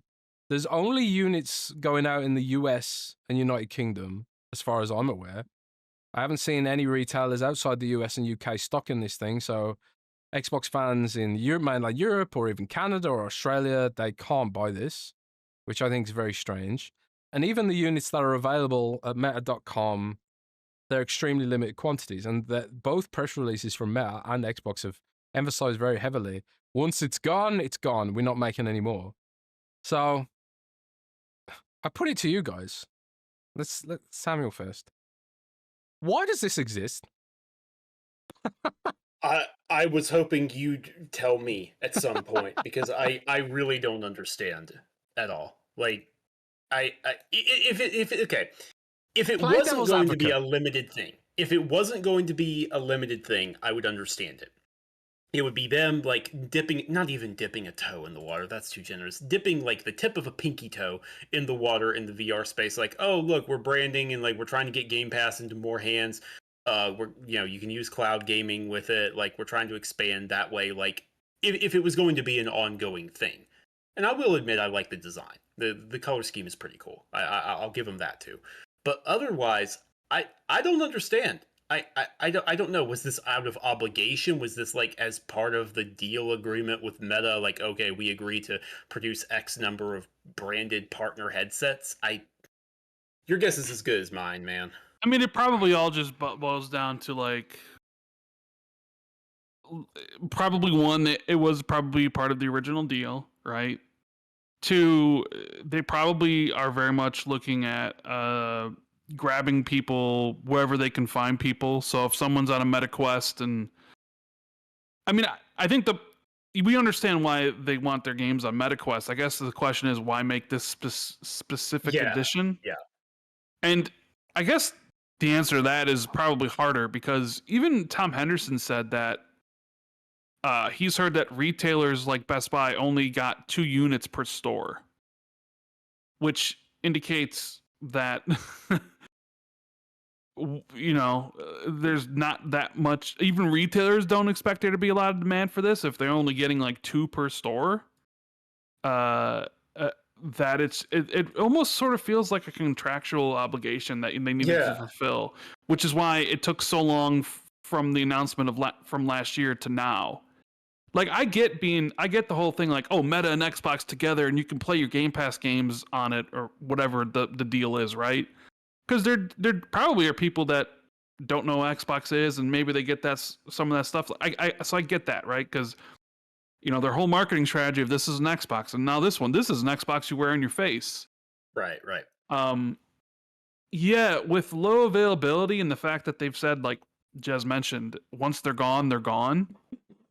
This doesn't really seem like a long-term relationship in regards to making a physical product. So it just really does seem like it's a token, like, all right, we need to get these out, and then however many, and then that's it, and we're done. And that's like fulfillment of that contract. So strange. But what was the contract for? I don't know. Well, maybe it was just in terms of bringing like Xbox Cloud Gaming to MetaQuest in general, because they were one of the first like partners to show that off with. But the thing is, it's like the MetaQuest app, it's just a web app, and you can I'm not disagreeing. You literally can just go to the browser, pin the website, which I've had to do anyway, because the one that's pre-installed on there is region locked. So I'm sort of like, I have to play all the games in German, and there's no way to change the language on the app. So I had to go to like xcloud.co.uk or whatever, and then pin that one in order to get the proper store region for me. Which adds another layer of pointlessness to it. I'd love to learn why they did this.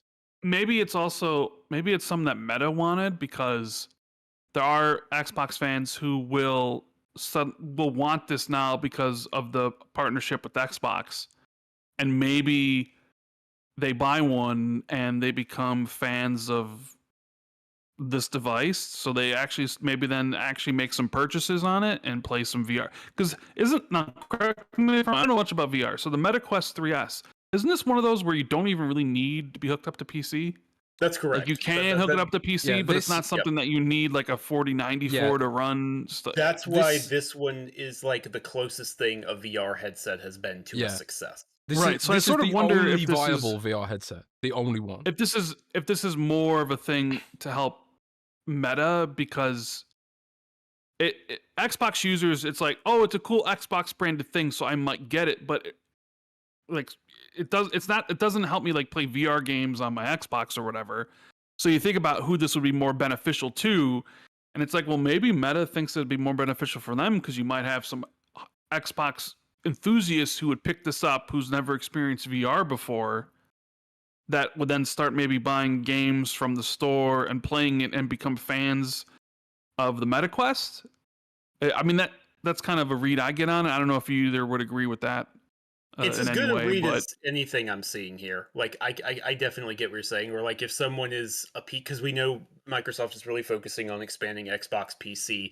If like someone's a PC player and they're looking for a headset, like, oh, I've never played Half-Life Alyx or these other handful of really good VR games that do require a PC. It's like, oh, I'm already subscribing to PC Game Pass. Maybe I'll get this one. Maybe I'll get this headset and like do a 2-for-1. I don't know. It's weird. That's probably the best guess I've heard so far, though. Yeah, because someone said to me, I was talking to somebody about this last night, and they were like, well, don't you want this now? And I'm like, why would I want this? I mean, I could get a MetaQuest. I don't need an Xbox version to get a MetaQuest of it. He was like, well, don't you feel more compelled that it's Xbox branded? And I was thinking, I'm like, well, is that the play here? Is that what they're hoping for? Of like Xbox fans buying this device because it's Xbox branded? Well, and then maybe liking. Sorry, go on.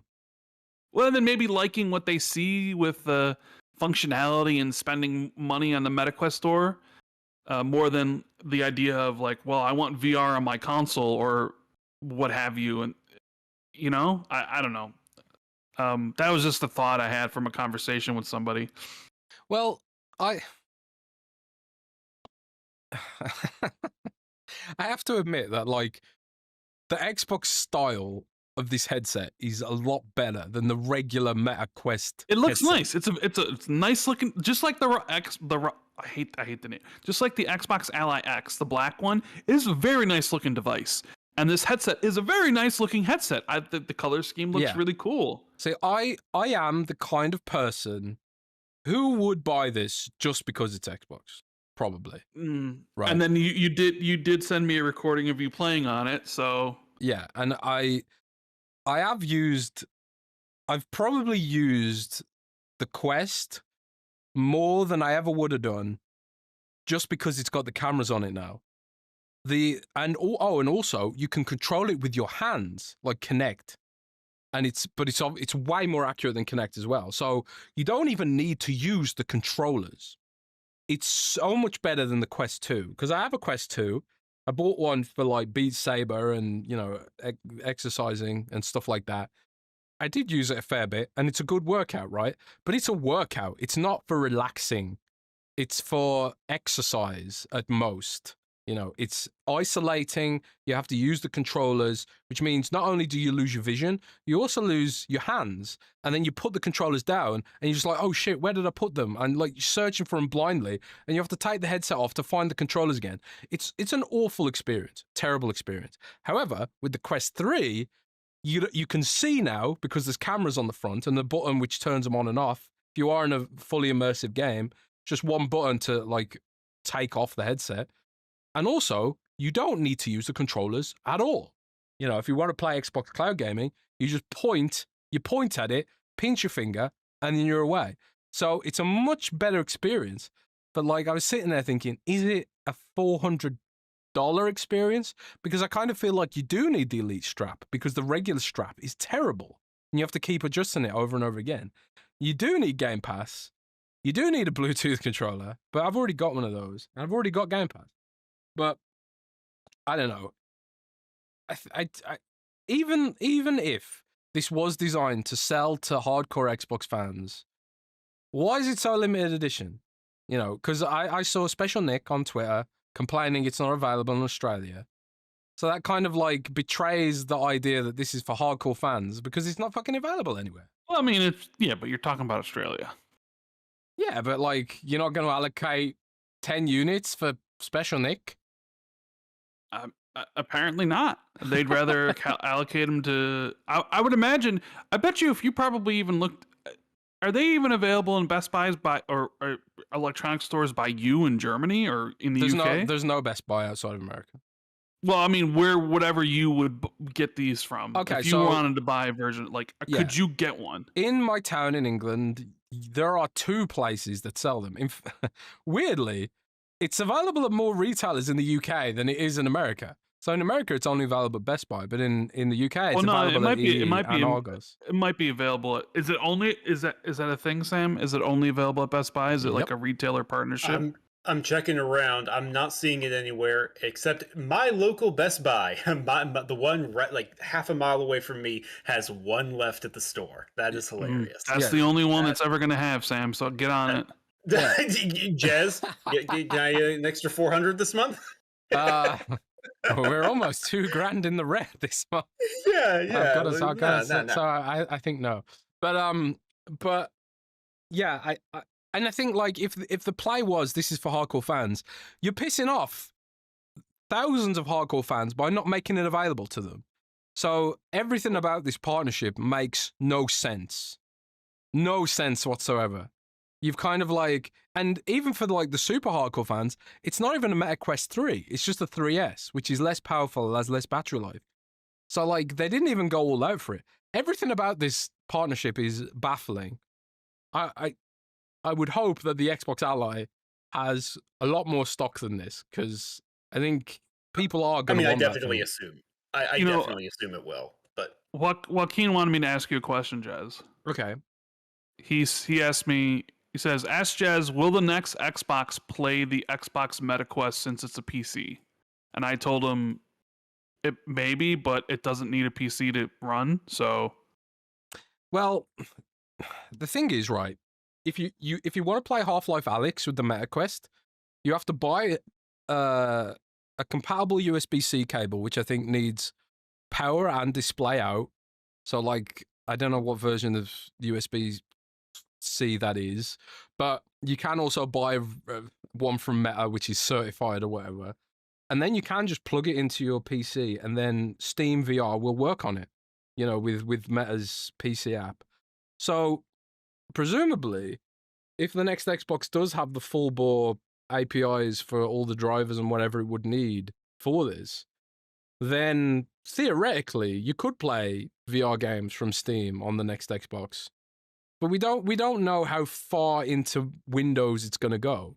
Like, if it is going to be a full-blown Windows device, which has all of Windows overheads and downsides, then I imagine it's going to be a very expensive system. At least I would imagine so. But maybe the exclusivity deal with AMD is what keeps the price down or something? I don't know. We just don't know. We just don't know how far into Windows the next Xbox is going to be. But if it is going to be a full-bore Windows machine with some Xbox licensed games store on the side, then I don't see why not, man. Well, I guess we can transition this into...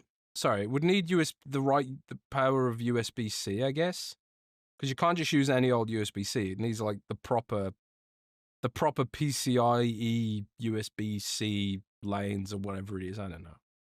Well, I mean, I guess then that can transition into, the update that came from Xbox where they are what's the official terminology they use to talk about the Xbox app and the integrated library. Aggregated PC stores. Yeah. It didn't even mention any of the stores. Wouldn't mention Steam. Wouldn't mention EA Play. Wouldn't mention Epic. For whatever reason, I guess we can get into why they wouldn't mention it. But more realistically, like, Sam, how what do you view and how do you think about the whole Steam's coming to Xbox thing? Part of the PC, will it be on the console? How do you foresee that actually playing out? You know, Yeah, because like I guess like from looking at stuff here, like I don't know, Jez, you might have mentioned this, but this MetaQuest 3S Xbox edition, uh, it says here, somebody says here, and I don't know, I have no idea about VR, but uh, it you do need to hook it up to PC and to if you want to play Steam VR games.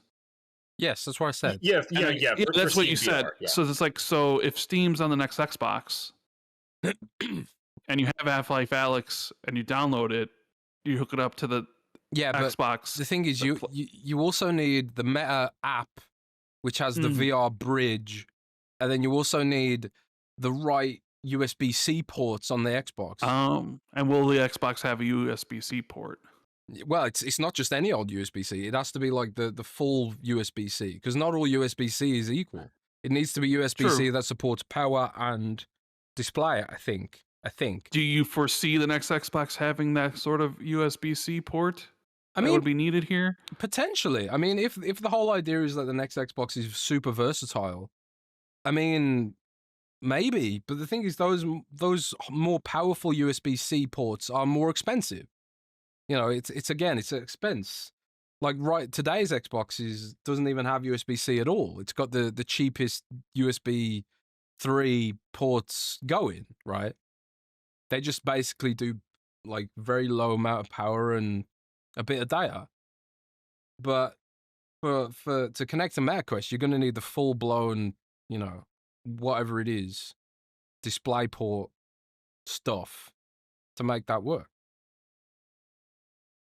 Yeah, Sam, what's this whole how you feeling about Steam and all that? And these, so I think because you are a PC you're quite a big PC gamer, aren't you, Sam? I play a fair bit. I play a fair bit. I use Steam quite a bit. In particular, I use as well as GOG and whatnot. So I think it's a step in the right direction. I do, but I think it's only just a step. To be fair, just in general, I think the Xbox PC, it is Xbox PC now. Jesus, I can never keep it all straight. That experience is a lot better than it used to be. I mean, we're well removed from the days where it was like, hey, is this even downloading? Like I remember trying to get Gears of War 4 and State of Decay 2 to play on my PC when those first came out, and that was a rough situation with the Windows Store. It's way better now. Like, I'm playing Death Stranding Director's Cut on my PC right now through the Xbox app because that's a Play Anywhere game. Like, no issues there. It is a lot better. I think an aggregated gaming library does make sense, right? Like, just make it a lot easier to launch your games. However, they need to be careful, and I'm not in this ring of the I'm not in the insider ring on PC, so I don't know. But from the comments I'm seeing, it seems like there's still some work to do. Like, if you launch the Xbox app, but then it launches Battle.net as well, like, what happens if you own Sea of Thieves through one, or it's Play Anywhere, so you've got them through both? Then, okay, so which one needs to be open, or why is it opening both of those at the same time? Like, just some weird stuff, just weird things like that they need to iron out and they need to figure out in order to make this a smooth experience. Because if it's not a smooth experience, you're defeating the entire point of just feeding it everything into a single library, right? Otherwise, if you have to hunt through launchers and they're all going to activate anyway, then I can activate launchers. I can double click. That's not difficult. I would like to see this get to a point where, on all their devices on a future console, as well as like my personal gaming rig, where I have, the Xbox storefront, but then Battle.net going into that as well, and GOG and Steam and the Epic Game Store. That sounds very cool in theory to me, but they're going to have to figure out the minutia. The devil's really going to be in the details. Yeah, I feel that. I mean, I saw like some people complaining in comments saying like, "Oh, great! So, I click on a game in the aggregate store and it launches the launcher. So I've got a launcher for my launcher now." Yeah, exactly. So, I mean, if I click on Play StarCraft Remastered right now on the Xbox thing, is it going to launch in Battle.net first? It didn't. That's interesting. So there's no Battle.net. So maybe that's just Nate. Sorry, I'm going to get that off. What about StarCraft 2? Does it need to load Battle.net to launch StarCraft 2? Because in my mind, like, the whole thing is fine, but not as intuitive if it actually has to launch the launcher as well. But I don't see why it wouldn't have to launch the launcher, especially with regards to like Steam, because Steam wants you in their platform, right? So, StarCraft 2 doesn't need Battle.net to load either. I'm just gonna double check that I don't have it already loaded. Oh no, I've already got it loaded. Can't you launch like other, like if you have a game from Epic, can't you just launch it from Steam and it'll just launch and it doesn't load Epic? Or I mean, I don't really use PC, so I'm not sure. You can. There's ways of getting it. Like you can add a non-Steam game to your library and stuff. And then when you load it, it doesn't need to load Epic, right? I don't mind using multiple launchers, for the record. Like I'm perfectly fine with it. A lot of people whine about the Epic Game Store, and there are some legitimate complaints to be had there. But it's like I used it for Alan Wake 2. It was perfectly fine. It's nothing wrong with that. Yeah. So I think a lot of that kind of gets oversold, but that's just my hot take for this. I don't know if they're going to do this. I'm not opposed to it, but it needs to be smooth. You can't have any kind of friction going on. So, speaking of friction, I just realized that when you've got the Xbox app open on PC, it forces Battle.net to open as well, and it won't let you close Battle.net. So there we go. That's why it felt like it didn't need to load Battle.net. Battle.net was already loaded. So that's like how much RAM is that eating right now because of that? How much RAM are we losing because Battle.net has to open with the Xbox app? You can disable this, by the way. So the Xbox app uses 400 megabytes of RAM, and Battle.net uses 250 megabytes of RAM. I mean, I have 64 gigs of RAM in my PC, so that's not a problem. That's not a problem for my PC. That's going to be a problem for a handheld or especially a new console. Yeah. Or someone with a lower end PC. Like, I've got 64 gig as well. But Streamlabs is using a gig. Half of that is gone already. So if I was still rocking 32 gig, I'd be running out of memory right now. I mean, Streamlabs is using a whole bunch, and so is Microsoft Edge, and so is Discord.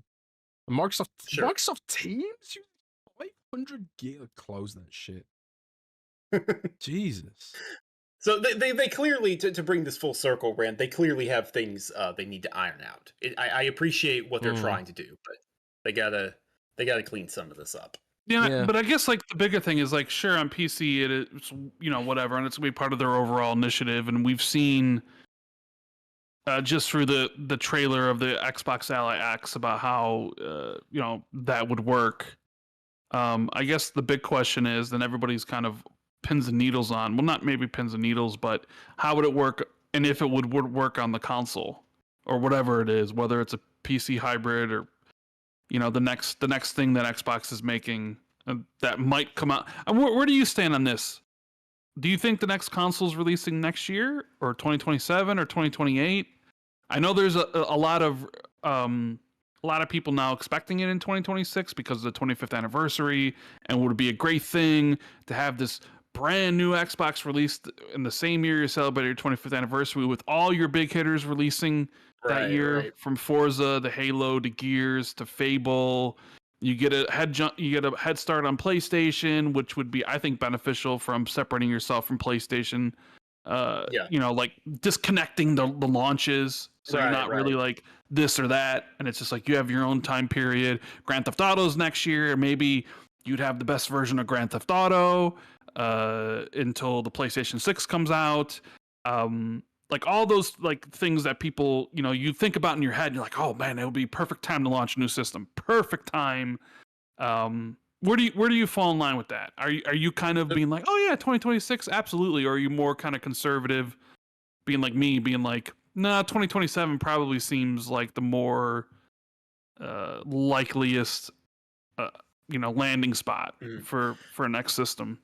So I was optimistic earlier about a couple of different things, so I'll choose to be pessimistic here. I don't think it's 2026. I don't think it's 2026. I think it would be cool if it was, though. Right? It would be cool. It would be really, really cool, right? Because yeah, like you said, you have all these amazing games that looks like or they're really lining up. I mean, they've had an amazing year so far, and I think they're going to continue to, on the game front. Like I think the games are amazing that they've had this year, and even at the end of 2024. But like Gears, Forza Horizon 6, like Halo, there's going to be some other stuff. I think State of Decay 3 is probably falling somewhere next year as well. Yep, I'd agree. And if you have stuff like Keeper from Double Fine, which that's a smaller game, but I'm really looking forward to Keeper, then there's probably something else that's pretty small that'll from some team somewhere that'll fall somewhere in 2026. So it would be really, really cool, but I don't think so. I think it's 2027.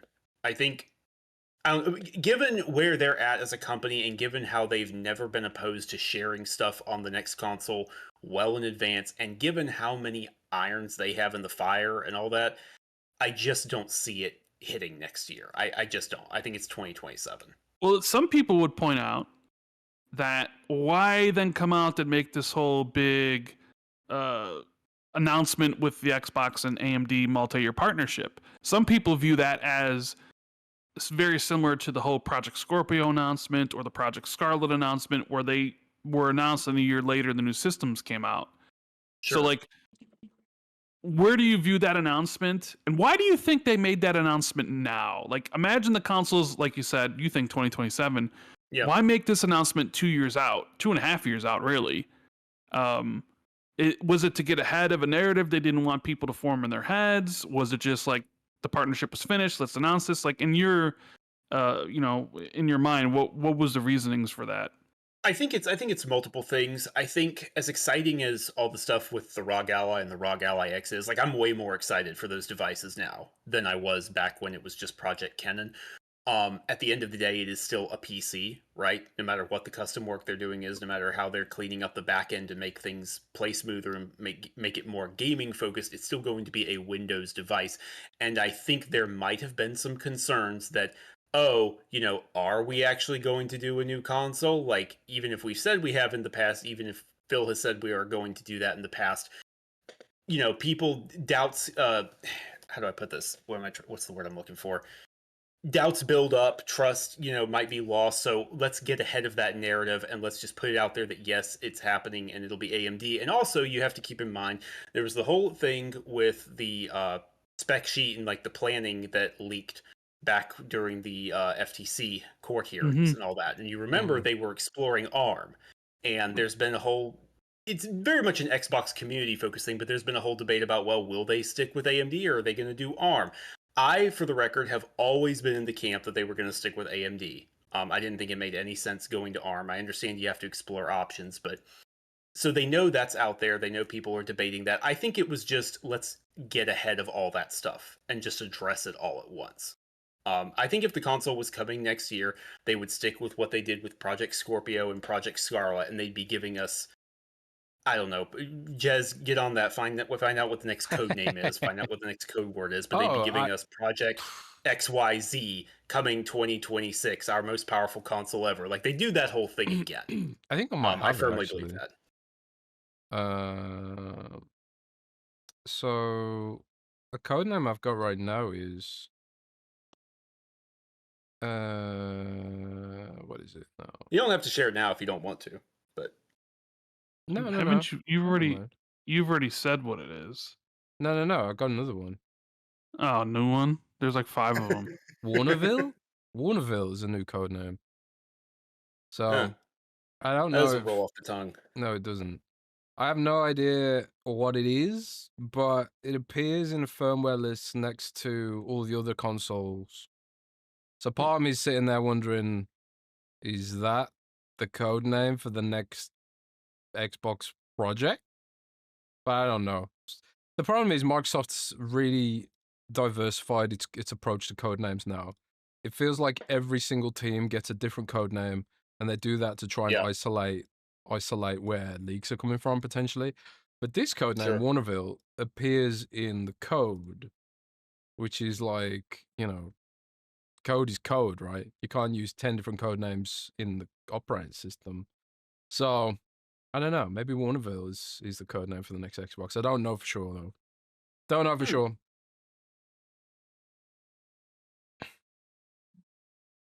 You don't know. So what about you, Rand? Tell me if you think I'm off base here, thinking through it. I don't really think you're off base, really. I think they wanted to get ahead of a narrative being set. And I think they also wanted to reassure people that they're still making hardware and that their libraries would. I think that's all. But I think that the libraries would go forward with them in some capacity.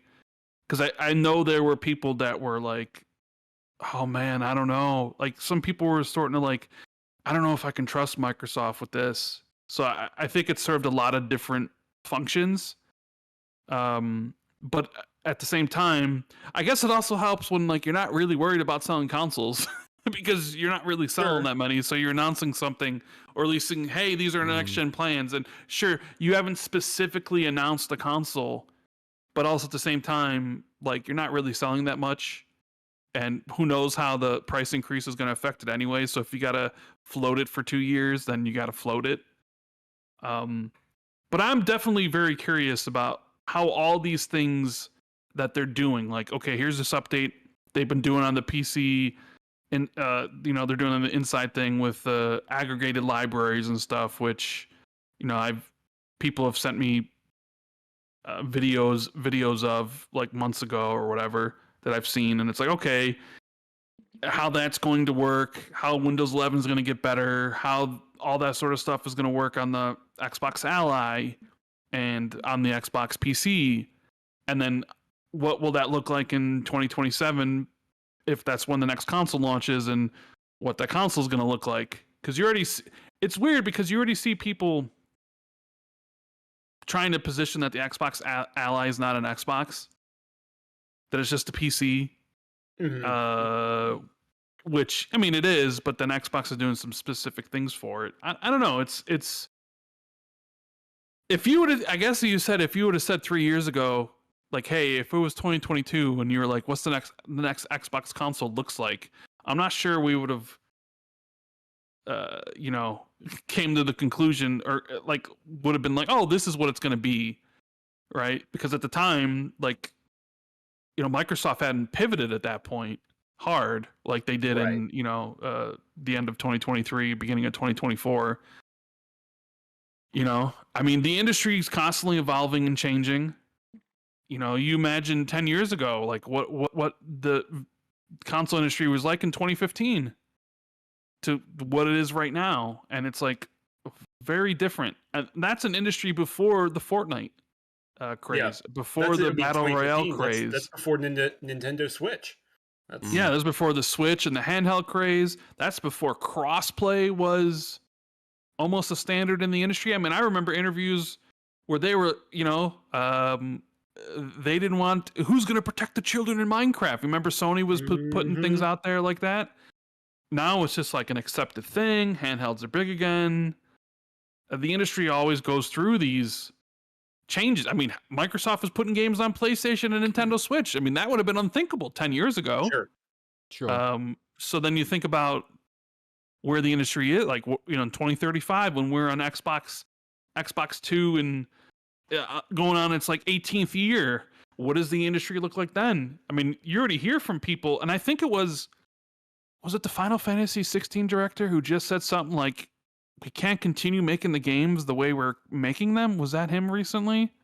That things are just too expensive? Or maybe, I thought it was the director of Super Smash Bros. Ultimate, but I could be wrong. Maybe it was him. It was where he's just like, stuff's too expensive. And that's a dude from Nintendo. And you normally think like they probably got their budgets under control, right? Yeah. I mean, if it was him, I thought it was a Final Fantasy guy, but I could be mistaken. And, so you're like, oh, things are kind of out of control. Now, I'm seeing like the rise of China in game development. You look at Black Myth Wukong, and there's some of these other games that are, the most recent one, I forget the name of it, that was just like announced this last week that looks really cool. Are we looking at like Chinese development gaming industry like dominating 10 years from now? Where like you look at it and all the biggest games are all, from that region. Do like live services still exist? Is everyone still playing Fortnite 10 years from now, or does some new craze come into into existence? Right? I mean, would you be shocked if Fortnite was still like the #1 video game 10 years from now? I would be shocked if it was. I would. Okay, let me rephrase this. I'm shocked that it is now.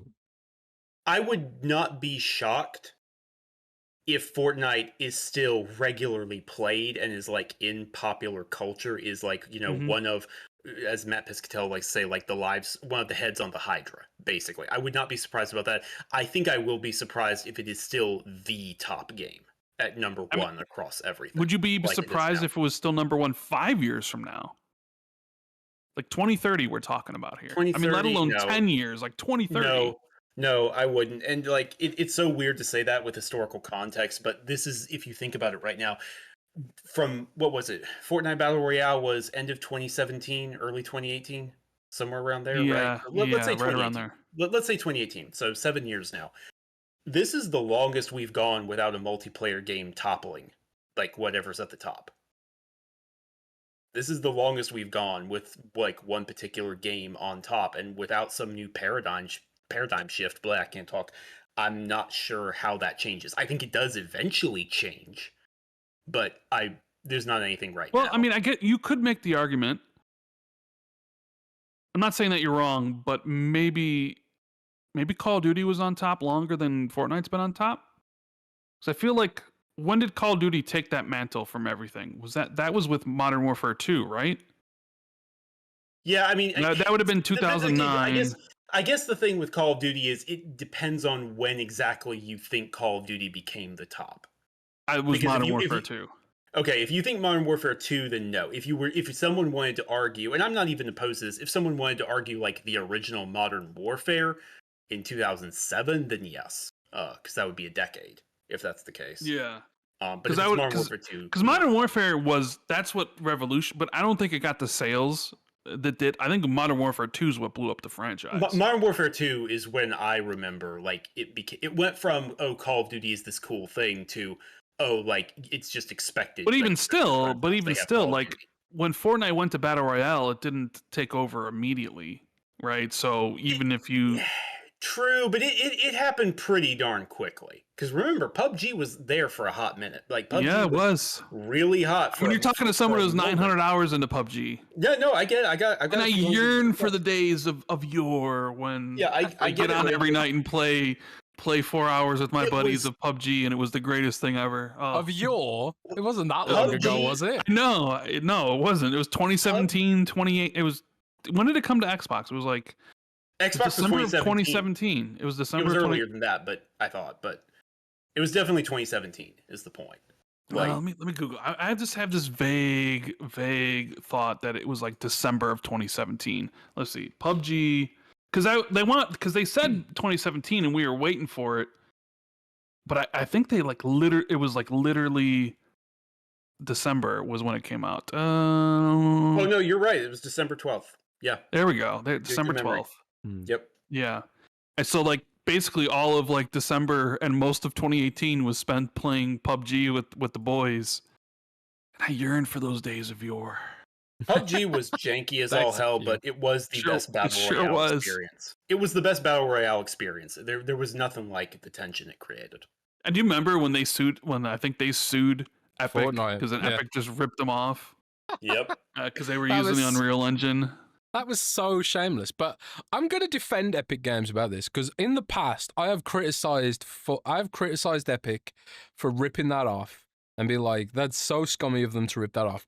But then I had an epiphany. Guys, because PUBG kind of ripped off Unreal Tournament 2004 because Unreal Tournament was basically the same. The only difference was it wasn't like the Battle Royale sort of format, and it didn't have those rings. However, there were mods and there were game modes that existed in Unreal Tournament, which basically gave you the same experience all the way back in 2004. And, it had the vehicles, it had the pickups on the map. It was the same concept, basically. it's on Epic that they didn't realize what they had at the time, I suppose. But, you know, I think PUBG probably owes a little bit to Unreal Tournament 2003, 2004 for its design. Yeah, that's fair. Personally, Fair. maybe, probably. But anyways, we've been going at it hard for 2.5 hours now, and I don't want to. 2.5. What? Yeah. The time flies when you're having fun, man. Well, two and 20 2.5. minutes. 2 and 20. Oh, So coming up to 2.5 hours. So I'm gonna end the show there. Thanks to everyone who tuned in, whether you're listening on Patreon or Spotify. Samuel, tell the good people of the Xbox 2 universe where they can find you on the internets. Yeah, so obviously you can find what I'm writing day to day, week to week over at Windows Central. Please come check it out. We could definitely use the views. Always covering news, reviews, previews, anything and everything like that. We do have some more. I mean, it's definitely a little quieter now with SGF in the rearview mirror, but there's still going to be some good stuff coming. And then if you want to reach out and complain to me, you can email me at samuelwtolbert@gmail.com. I always love to hear some complaints. And if you want to follow me on social media, then you can find me over on Blue Sky at samueltolbert.bsky.social. So, yeah, come yell at me for my opinions, please. Appreciate it. Rock and roll. So, yeah, that's going to be the show. Anyone got any closing thoughts? Rand? Anything cool? I started Death Stranding 2 last night. Oh. How is it? On my PS5 Pro, which I finally hooked up yesterday. Damn. Shout out to Phase 23 BKNY for buying the system for me.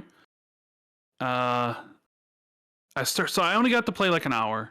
I'm gonna really kind of start the playthrough today because it's weird because the early edition. The digital edition comes with 48-hour early access, which I sort of always felt like 40-hour early access isn't enough. They did it with Doom as well. Yeah. And it's like 5 days is a lot. And I think you could probably, but then again, the difference in price was only $10. So whatever. Sure. And my game share partner on PlayStation bought it. So I'm good to play, right? You know, the game share on PlayStation is definitely a lot different than Xbox's. Xbox's is more... What's the right word I'm looking for here? It's streamlined on Xbox, where your buddy buys it, and all you got to do is go into your library, and the game shows up, and you download it. On PlayStation,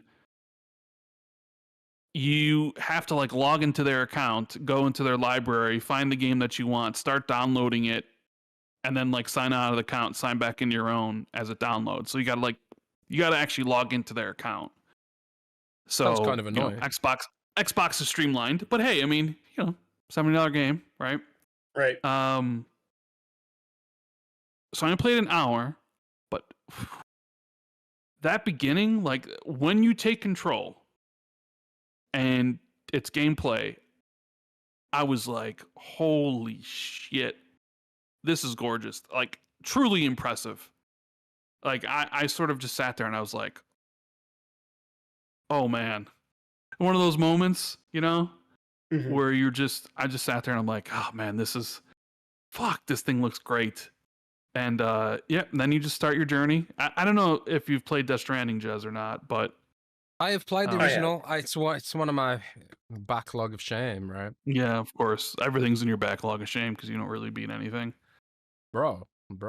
I'm just saying. Rogue Trader, baby. It's all about Rogue Trader. So, I mean, I have only played an hour. I can definitely see the quality of life improvements they've made with some of it, like stacking things on you, like when you're carrying stuff. Game looks. You're gonna be talking about a game that's up there with like best looking game ever. But yeah, definitely, really impressed just from the very beginning, and I was like, whew. And then I was like, and then it comes like a Hideo Kojima game, and I'm like, oh, I'm so ready to be Kojimed in this. You know, Kojimed. So, I'll have more thoughts on Friday, but Sam, what are you playing? What are you going to be playing? Quite impressed. So I'm actually, because I want to play Death Stranding 2, but I've never played the director's cut, so I'm replaying Death Stranding, but playing the director's cut for the first time between my Xbox and my PC with Play Anywhere, like I mentioned earlier. And then outside of that, I am working on trying to get all the achievements in Doom: The Dark Ages. I just have a couple left, so I really want to just knock those out and like find like I think I missed like one lore entry and a couple of collectibles and something like that. So that won't take me too long. But after that, and once I finish the replay, I do want to dive into Death Stranding too. Yeah. And we all know I'm playing Rogue Trader, and maybe a bit That's of right. Dark Tide now, because DLC just dropped. It looks pretty damn good. So yeah, that's going to be the show. Thanks to everyone who tuned in, no matter where you're listening. We love you. We love you all. And we'll be back on Friday, as usual, on Round's channel, Roundathor19, for Xbox 2 Podcast. Take care, everybody, and keep it gaming.